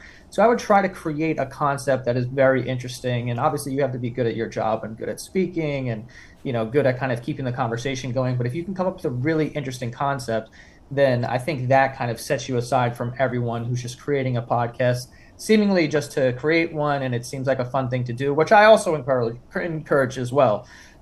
Just from a purely business standpoint, if you want to stand out immediately, I think that you should have an interesting hook. But if anyone is interested in podcasting, I think they should get into it. You never know what could happen. I mean, I would never guess that we would end up where we were just by kind of being ourselves and hanging out and people like listening to that. So there's no telling what could actually work out. So you should do it no matter what.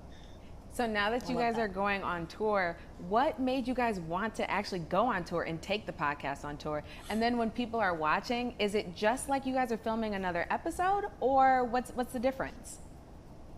The main reason why we went on tour is money. The reason we went on tour is because I honestly, we put off going on tour for a while because we didn't want to just sit in chairs, stare at each other, do the podcast and have people spend money to come out and watch that. Like, that to me didn't feel like a good enough reason for people to come out and spend their night. So we tried to come up with a show that we thought was different than other shows people would go to, but also still kind of remain loyal to our brand and why people like us. So we had named the first part of our tour the Base Me Art Experience because we wanted to feel like an experience. So there is some stand-up involved. There is some crowd interaction stuff. There's some video content. So there's a lot of moving parts. There's parts where we have some fans come on stage. And so we try to make it as fun as possible. And the reason why we went on tour also is because I think that it's just like a good way to see how far you can kind of take it. I mean, this is an avenue that kind of opened up in podcasting, and it is lucrative, but it also is, a skill. Like, if you can be a live performer in addition to doing it in a podcast, you kind of open up opportunities for yourself. So we wanted to be good at it and not just do it. Maybe some people just do it because it is lucrative and they just kind of get their money and go home. But I know that we have an interest in being good live performers and want to put on a good show for people. We don't want people to leave feeling like, well, why did I pay for that? Joe, I'm not asking you to give us your bank account routing number and bank account number, but when you say lucrative, for the average person, that may mean $100,000. How much money are we talking about in this? Is this something that could sustain you and literally create generational wealth? Yeah, I think that in our case specifically, we've been very blessed to have a big audience, and we actually have I know that everyone says this, but I feel like we have one of the most supportive fan bases in the world, because at one point I went to Chicago one time, but I didn't know that Chicago was such a supportive city for us. And last year when we did Chicago theater, it sold out very quickly. It's like 3,500 people. And I don't know anyone from Chicago. So the fact that that happened is crazy. We also have a very supportive fan base when it comes to a platform called Patreon, where people can pay a certain amount every single month and they get extra content from us. And we have a very big supportive part of our audience who does that. So in our case, we have a big show, but we do really well because we have such a supportive fan base. And I like to think that the exchange feels even on their part. I mean, personally, it will never feel even to me. I think that, we're extremely overpaid for what we do, but I like to think that they feel like they're getting something out of that, because this has been years of them being supportive in that way. And, I've tried not to sell things to people my entire career. And now that we're doing live shows, which admittedly, like, our audience was kind of like eager to go to, we've been able to feel that support, and it's amazing. So yeah, it's definitely like helping us out. I mean, we have a studio in Brooklyn that is a big studio. We built a couple sets there, and I run the company. Everyone has health insurance, and their families have health insurance, and everyone's doing well. So we're just incredibly thankful. That's great. That's great. One more question before we wrap it up. Outside of the live shows, what else can fans expect from you in the future? I think that, we're always thinking about the future and what that looks like. I think that if you're going to do this content sort of thing, I think you constantly have to be operating out of fear, that it could go away at any moment. People could stop caring, especially if you're doing the same thing over and over and over again. So you want to try and keep it fresh. You want to have new ideas. I do think that in the future, I can say that we will have upped production in some sort of way. We also do, a lot of video content, so that, taking the next step, and maybe there'll be some new shows on the horizon as well. But I'm very excited for where we're headed as a team, and I'm happy with where the live shows are as well, and just really excited to get to Chicago and put on a show for everyone. We've run out of time, but I really wanted to ask you, how do you deal with all those ladies and maybe some fellas too jumping in those DMs? But we didn't get to it, so I'll have to do it the next time we talk to you. Tell people real quick where they can find you if they've never heard of your podcast before. What platforms? You can find it on anywhere you get your podcast, so Spotify, Apple, wherever it is. It's called The Basement Yard, and yeah, you could just find it there. I left you speechless with that last comment. I noticed it. All right, thank you so much. It was great talking to you. Good luck with everything that you have going on. Yeah, I wanted to know the answer to that, but we'll have to save that for another day. Coming up, we've got terrible portraits. I'm looking forward to seeing what those look like. Yeah. Right after this break.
Welcome back. Welcome back. You may have seen his viral videos on TikTok and Instagram.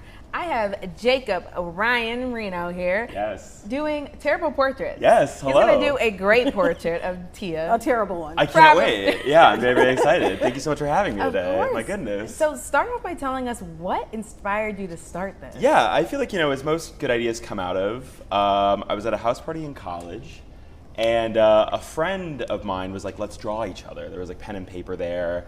And so she put 5 minutes on the clock, and when we were done, she turned hers around for me, and it was like pretty good. And then like I turned mine around for hers, and she was like visibly upset. So I thought, I'm a terrible portraitist, and I have no intention of getting better. Do you have any background in art? No, I did not go to art school or anything of the sort. People always ask me this question, and I always tell them, they're like, oh, like, are you actually like a good drawer? Why is my face so big? Oh, just maybe it's really that big. Okay, go ahead. No, and I feel like every time that I do this, I am trying as hard as I possibly can. So I set the bar pretty low of it being pretty terrible. Trying to be as honest as I possibly can. So is this your full-time job? Are you doing this on a full-time basis? I'm a Chicago-based like actor and stand-up comic, and Okay. so I kind of see this as an extension of that, of just performance. My nose, my God. First of all, I we need a got nose job which at this Tia point. and which one This is me? gonna be you. Oh, that was okay. me. Well, you need Oh a nose my job. goodness. But look at my face. It's a whole oval. So you started just bringing your setup to the park and just drawing people. What are some of the reactions and responses you've been getting? I'm actually astounded by the reactions. I wish you could see this. It's a pretty new project. It just started about 2 months ago. Is like when I first started going out and doing this, and it's been pretty positive reception, which I've been very, very grateful for, and people really seem to get a kick out of it. It's just been a lot of fun. I meet a lot of people, and I think that's kind of the whole reason that I do this, is just to meet a lot of interesting, cool people. I think anyone who is curious enough to come and sit in the chair is a cool enough person, that has like a sense of humor, and so it's just a blast just getting, 5 minutes a slice of life of someone. Have you done any celebrities? Not any celebrities yet. Until today, but just I just the two of you. I know, it's my first, But I really would love to do like bands coming into town. It'd be like a lot of fun. I would love to do like restaurant like groups. Yeah. Like I feel like like just going to like a restaurant, like drawing their whole staff would be like really fun. So I just have like a couple ideas about like where I want to do it, and I'm been doing some like private events with it, which is a lot of fun. I booked my first wedding. Oh, that's Awesome. Wedding. Are you doing these terrible portraits at the wedding? Yes. Or are you doing just a little bit better? Oh. Like maybe like almost terrible. But I think not I should make it terrible. worse if it's a wedding. Would love to do a funeral. I feel like I could, make That an actually would be a embalmed good person, place. look pretty cool. There's a lot of places that I would love to draw, and I feel like I just kind of pop up around Chicago, just kind of anywhere that I it's really about the hang. I just love to hang out and just meet a bunch of new people, and just chat with lovely people like yourselves. And Well, lovely, but not on the portrait. No. Let me ask you this. So when you pop up, do you have designated places that you are popping up where the public can see this anytime soon? I usually am by the Logan Square Monument, by the Logan Square Farmers Market every Sunday. Okay. I've been hanging out on the 606 here and there, which has been a lot of fun. So usually like the Logan Square Wicker area. And if anyone wants to bring me to you, I would love, like I said, to draw your funeral, your wedding, a homecoming, Maybe prom send off. And so you're charging $5 for these portraits. Are you making a lot of money doing it? Oh, it's how much money do you make in a year? I'll ask you. I do okay, and like it's never about the money for me. It's really about the hang. I really love meeting new people. It's just truly why I love it. I think just being kind of a part of the community is really fun. And just I love the idea that like a piece of like my work is like in someone's house. I got a photo of like I got two portraits side by side in like their bathroom, and that just like makes me feel amazing. Yeah, so it feels really cool just to know that like my work is existing in the world.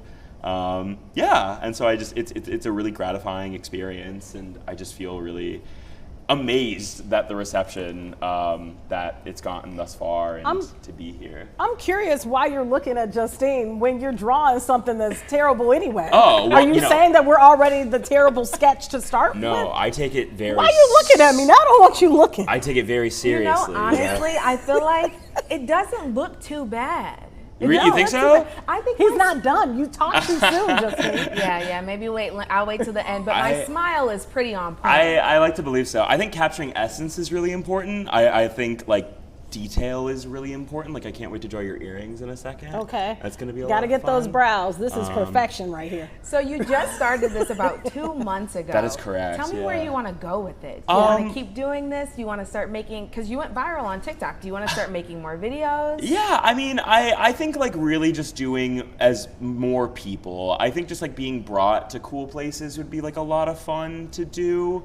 Events. I feel like I'm gonna freak out when I do this first wedding. I really am. It's gonna be a lot of fun to do, and I think just more event work is really kind of where I see myself. But I really just love hanging out. I think honestly my favorite part of it is when I'm getting the two pieces you of guys hair. Need to see it. I just love when people walk by and laugh. I think that to me is the most gratifying feeling. The reveal is really nice, when I turn it around, and when you'll see it for the first time, it's really. But I think just getting a stranger to snicker is really fun for me, and just getting a thumbs up or just from a stranger is really a lot of fun. I love your personality. Are you born and raised in Chicago? No, I'm from Los Angeles originally, okay. But I've been living out here for about 8 years or so. So I definitely call Chicago home. I went to school out here, so I went to DePaul. Okay. And not in their art school. What did you study? I studied communications, and I just did a lot of performance work in school, and so. And I've just been kind of here ever since, just hanging out in Chicago. The city has my heart. I really love it here, and so I really do not see myself going anywhere anytime soon. What does it mean to you that Chicago has been supporting you so heavy online with this venture? It's astounding. I thought this was a prank that I was being brought on to do this. Really? 100%. So you got an email? Yeah, it was Justine me. DM'd me. I slid into his DMs and was like, "Hey, this is incredible." Yeah. So it's been a lot of fun. Okay, you got to reveal. They're telling us it's almost really? time Okay, up. okay. Yeah. See, this is the 5 terrible minutes aspect of it. Okay, and I spell your name Justine. Yes. Correct. Okay, perfect. And I'm just TIA, simple and plain. Lastly, before we wrap, where can people find you online on social media? TIA. Yes, correct. Right. I am just at terrible.portraits on Instagram. You hold can, it up for the camera. Right, this ready? one right here. Yeah, I'll hold it. Yeah, this is the big reveal. Tell them which one's me and which one's. Well, it has the name. Tia right here, and then Justine right here. I think that was 5 terrible minutes. I always go over, but yes. That is for y'all. Wow. Yes, I gotta sign it too. Yeah, so sign it. We need that signature. Yeah. All right. Well, we appreciate you drawing us terribly. Oh it was a pleasure to be here. Thank you so much for having me. Yeah, no, this was lovely. And thank you for coming. Oh, of course. What are you talking about? I'm so happy to be here. I ran into him coming in. I was like, "Where is this guy going with his wagon? Yeah. What's going on? Good morning." I'm coming right here to Fox 32. Coming right on up. All right, we'll be right back. Thanks, everyone. Bye.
Get your terrible portraits. You can find them at terrible.portraits on all social media platforms. Your $5 terrible portrait. All right, thank you so much for joining us today. We'll see you tomorrow. Happy Hump Day tomorrow.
Okay. And then you can go into maybe do the live from Chicago. This is Fox 32 News at Noon. Next at noon, the Dirksen Federal Building is on lockdown as we speak. Multiple federal agents on the scene. We're going to let you know what we know so far. And tackling gun violence, we'll tell you just how much money Cook County is putting towards gun prevention programs. Good afternoon, everyone. Thanks for joining us today. I'm Sylvia Perez. And I'm Brian Jackson. We begin with some breaking news. A lockdown at the Dirksen Federal Building. And let's take a live look at the building. This, of course, located in the South Loop. Here's what we know at this time. As you see the police lines right there in front of our camera, the FBI is telling us that agents, along with Chicago police, are responding to some sort of a security threat. Now, they aren't releasing any specific information, but you can see this is still an active situation, and police tape is up across that area, and people are not being allowed to enter that building at this time. We are keeping an eye on what's going on there, and we will keep you updated and get you more information as it comes into our newsroom. All right, let's give another live look outside as we take a look at this forecast. Temperatures heading north in a very quick way this afternoon, Mark. Yeah, you know, today looking pretty good. We have some sunshine around, and temperatures not too bad so far today. We're going up to daytime highs around 88 degrees, which is about 2 to 3 degrees above average. But compared to where we're going, well, today, we're going to feel pretty good. We have some sunshine around today. We're going to continue to see that sunshine along with humidity levels that are continuing to build up during the next 24 hours. Right now, it's 82 at the lakefront, 82 at O'Hare, 79 degrees at Waukegan, 82 in Woodstock, and 83 degrees in Aurora. So temperatures, again, held in check so far. We're staying dry today with the sunny skies. There are some showers up to the north of the high plains. Northern Minnesota has a flood watch up this afternoon. And there's also showers over the southern plains from Kansas back into Nebraska. We're looking for some rain. That could cool things down Thursday night into Friday, and I'll tell you about that in a moment. All right. Thanks for that so much, Mark.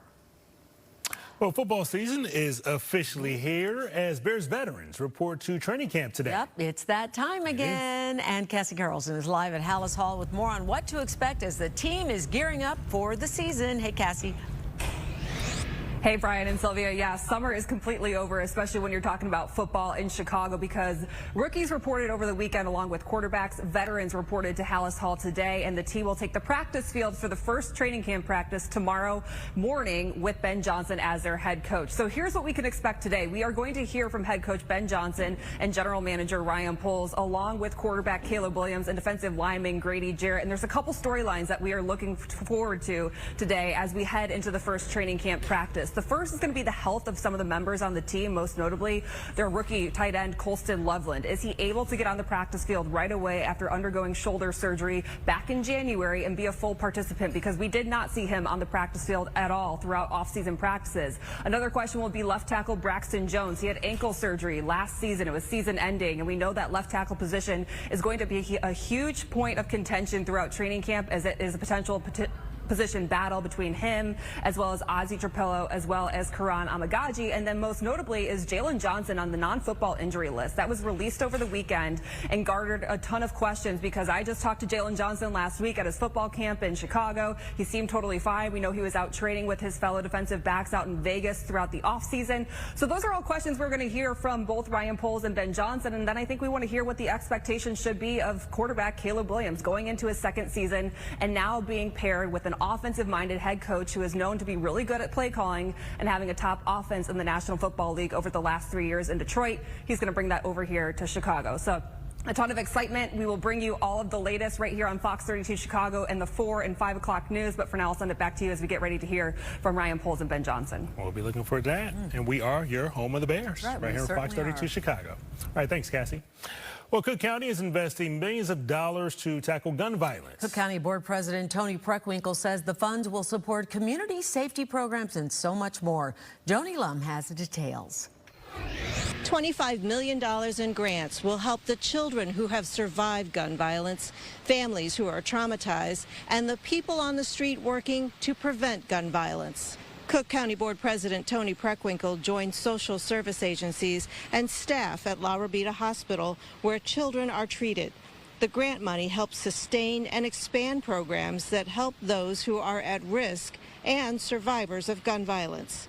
Children who witness a shooting might suffer years of nightmares or other trauma without the mental health therapy offered here for free.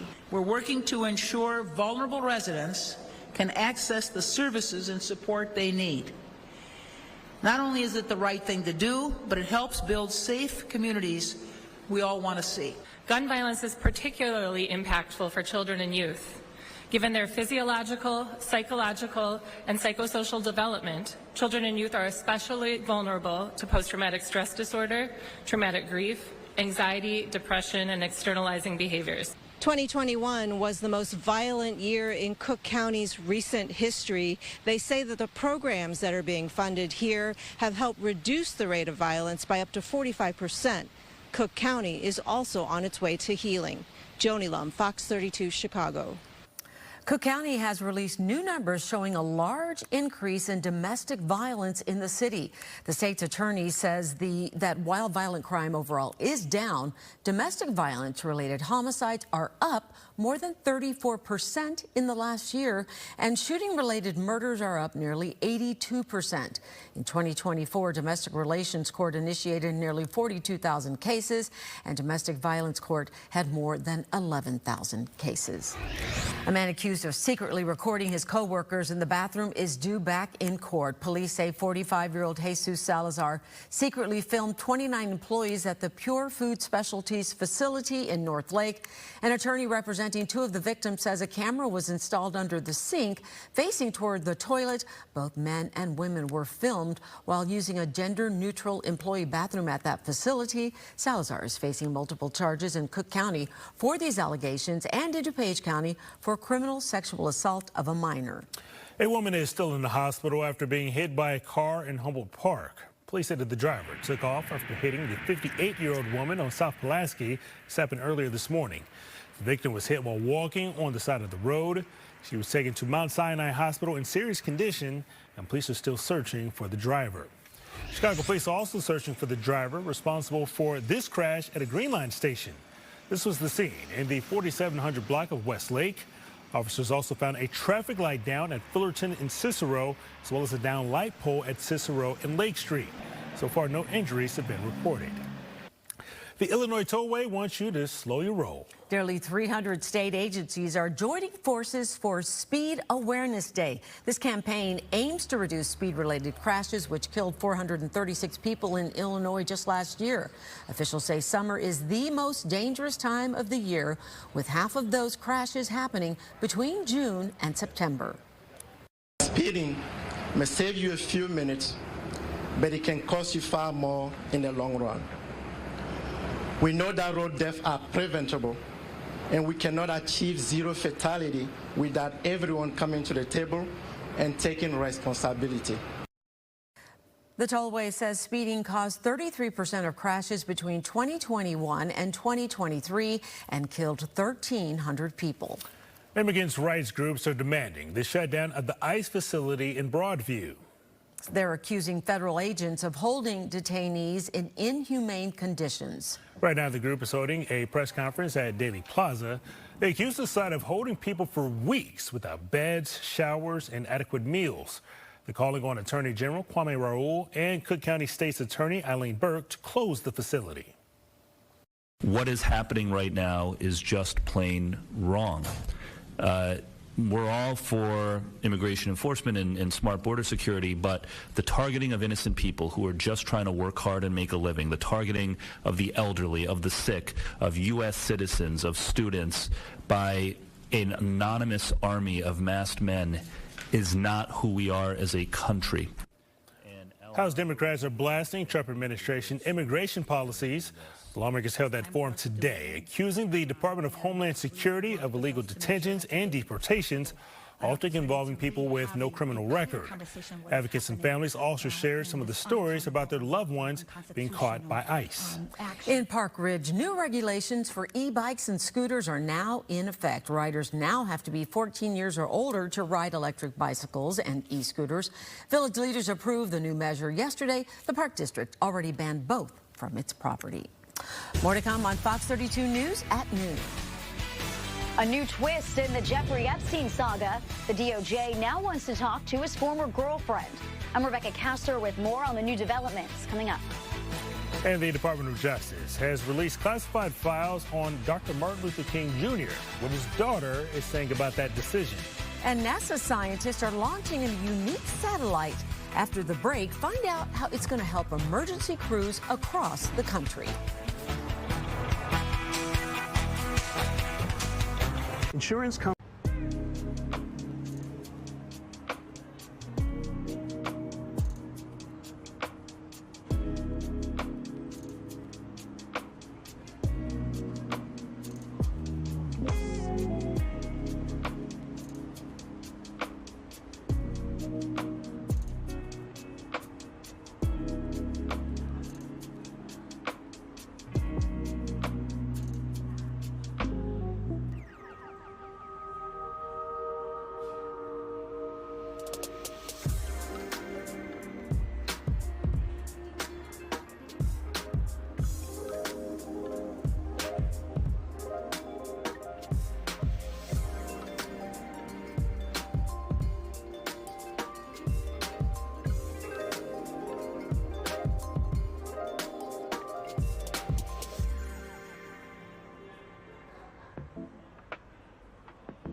There's been a major development in the Jeffrey Epstein saga. Prosecutors at the Department of Justice want to meet with the accused child sex trafficker's former partner. Rebecca Castor has the latest. The president has told the attorney general and the FBI director to release any credible evidence that they find. Following those orders, President Trump's Department of Justice is pressing on with their investigation into Jeffrey Epstein's crimes. Now reaching out to attorneys for his former girlfriend and confidant, Ghislaine Maxwell, to arrange a sit-down. She is the Rosetta Stone. She knows everything. She arranged every single trip with everybody. Maxwell was convicted in 2021 for conspiring with Epstein to traffic underage girls, several years after he died in jail awaiting his own trial. Epstein's former lawyer believes if Maxwell is granted immunity, she may reveal some of their clients. There'd be no reason for her to withhold any information. Sharing his intentions to meet with Maxwell, Deputy Attorney General Todd Blanche says justice demands courage. For the first time, the Department of Justice is reaching out to Ghislaine Maxwell to ask, what do you know? Her attorney confirmed discussions are underway, adding, Ghislaine will always testify truthfully. We are grateful to President Trump for his commitment to uncovering the truth in this case. Meanwhile, there's a bipartisan push on Capitol Hill to force the DOJ to release all files related to Epstein. Over the August recess, I think momentum will build for transparency. I don't think this is going to go away. Ghislaine Maxwell has asked the Supreme Court to overturn her conviction and 20-year sentence, but it's unclear if the justices will take her case. In Washington, Rebecca Castor, Fox News. Dr. Bernice King is responding to the release of classified FBI records about her father. The Trump administration made the decision to release the files. They include more than 200,000 pages of records that had been sealed since 1977. In Vanity Fair, Dr. Bernice King says that she wonders why she has to be confronted once again with this. She went on to say, quote, I am honestly not prepared to revisit the gruesome details of this painful history. For me, there is no real value in it. There is only reliving the trauma. The Wall Street Journal will not be covering President Trump's trip to Scotland. The White House says that they are removing that publication because the Journal's report that alleges Trump sent a sexually suggestive message to the late convicted sex offender Jeffrey Epstein. The White House is claiming that report is fake and defamatory. A former Louisville police officer will spend nearly 3 years in prison in connection to the death of Breonna Taylor. The 26-year-old died from a gunshot wound when our officers raided her home in March of 2020. Brett Hankinson fired 10 shots during that raid but didn't hit anyone. He was, though, found guilty of violating Taylor's civil rights. Well, NASA's newest mission is doing double duty. It is launching a pair of satellites for the Tracers program. The two devices will help answer fundamental questions about how the weather in space impacts astronauts, satellites, and even our technology on the ground. The twin spacecraft will fly one after another, allowing scientists to see the evolution of these explosive interactions and how they travel and change shape. They both launched this morning from the Vandenberg Space Force Base in California. Let's give you a live look outside right now and here in Chicago. Enjoy the weather today because it is changing in the next 48 hours in a big way. Yes, it is.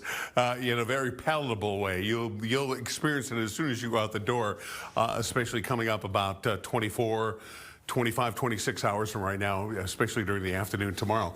Right now, we have temperatures in the 80s, poised to go up to about 88 degrees today. Right now, we are enjoying some sunshine. There's a little bit of haze, cloud cover to our north, showers, thunderstorms from the high plains back into Minnesota, also back over the southern plains, over Kansas, parts of Nebraska. Closer to home, our numbers look like this. These will be our daytime highs, again, upper 80s. Yesterday, we're a couple of degrees below average. Today, a couple of degrees above average, and then we just take off. I think tomorrow we do numbers of around 95, 96 degrees, and on Thursday, those numbers should all the way be up to around 97 degrees, and the dew points are going to continue to increase. Now, so far, not horrible here in the city. 63-degree dew points at Midway, 64 at O'Hare. When you get dew points in the 60s, you start to feel that humidity. When they get up into the middle 60s, you really start to feel it. And when they get up to about 73, like they are in LaSalle, Peru, that's where it becomes a little more oppressive. And that's what's going to be happening. We're going to see these 60s replaced with 70-degree dew points as the moisture just ramps up coming up tomorrow and especially Thursday. And that's why with our 95 to 96 to 97 degree temperatures that we're going to experience over the next couple of days, when the dew points are in the 70s, it's going to feel more like 105, 108, maybe even about 110 at times. We'll talk about when this heat finally breaks. It's when the rain comes. I'll tell you when the rain comes, coming up in a moment. We're kind of married to the previous, but... Okay, rolling. Oh. Yeah. We're set. Background's moving and action. Well, they told us it was over, but the cast of Ted Lasso is officially back for a new season. And yeah, I wondered about that, Jay, because I thought it ended. Well, they said it was over, but then, you know. Then it wasn't. Cha-ching. Right. Exactly. It's amazing what happens when that check clears. Yeah, so we were told that the third season of Ted Lasso came to a close in 2023, and then that was it. Show was over. But America's feel-good series is officially back in production for a new season. Apple released the first look as production is underway on season 4, with the cast spotted filming in Kansas City over the weekend. The series originally ended with Ted leaving England to coach his son's soccer team in America, but now it sounds like something's going to bring him back. Many of the original stars of the series confirmed to return. No word yet on a premiere date. Next up, this might be the first time I've ever heard of movie tickets being scalped a year away from the film's release date, but scalpers are now reselling IMAX tickets to Christopher Nolan's The Odyssey a full year before the movie is released. The movie sold out in less than an hour for initial screenings on the mega screen, generating at least $1.5 million. IMAX says more locations and showtimes will be added. Next up, Superman writer-director James Gunn says that the film's international box office has been hurt by what he's calling anti-American sentiment. Gunn told Rolling Stone magazine that the film is performing better in the U.S. than it is around the rest of the world because Superman is known as an American figure. And, quote, we have a certain amount of anti-American sentiment around the world right now that really isn't helping us. The movie has earned $236 million in the U.S. and $173 million in other international markets. I'd say the moment we were all together for the first time. The very first moment. Not now. Herbs. Oh. Herbie. Not now. Herbie, we're doing an interview. Is it okay? Always interrupting. He's always left out. It's fine, Herbie. It's the Fantastic Five. It's for the Fantastic Five. That's okay. We'll run better, dude. We'll talk in a second. We'll talk in a second. Here, fist bump. All right, we'll talk in a second. He's colicky. See, was he always like that on set? Always jumping in and ruining takes? It's got worse.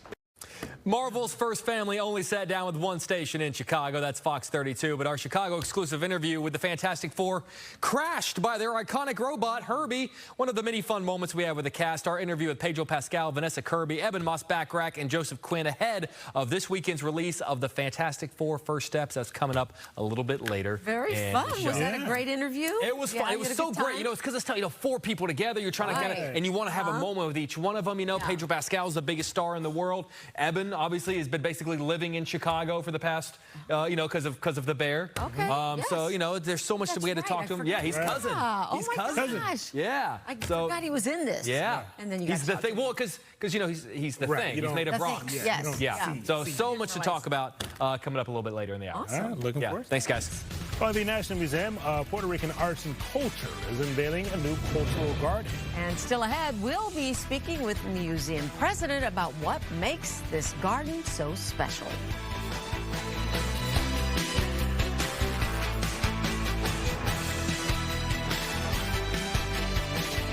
Which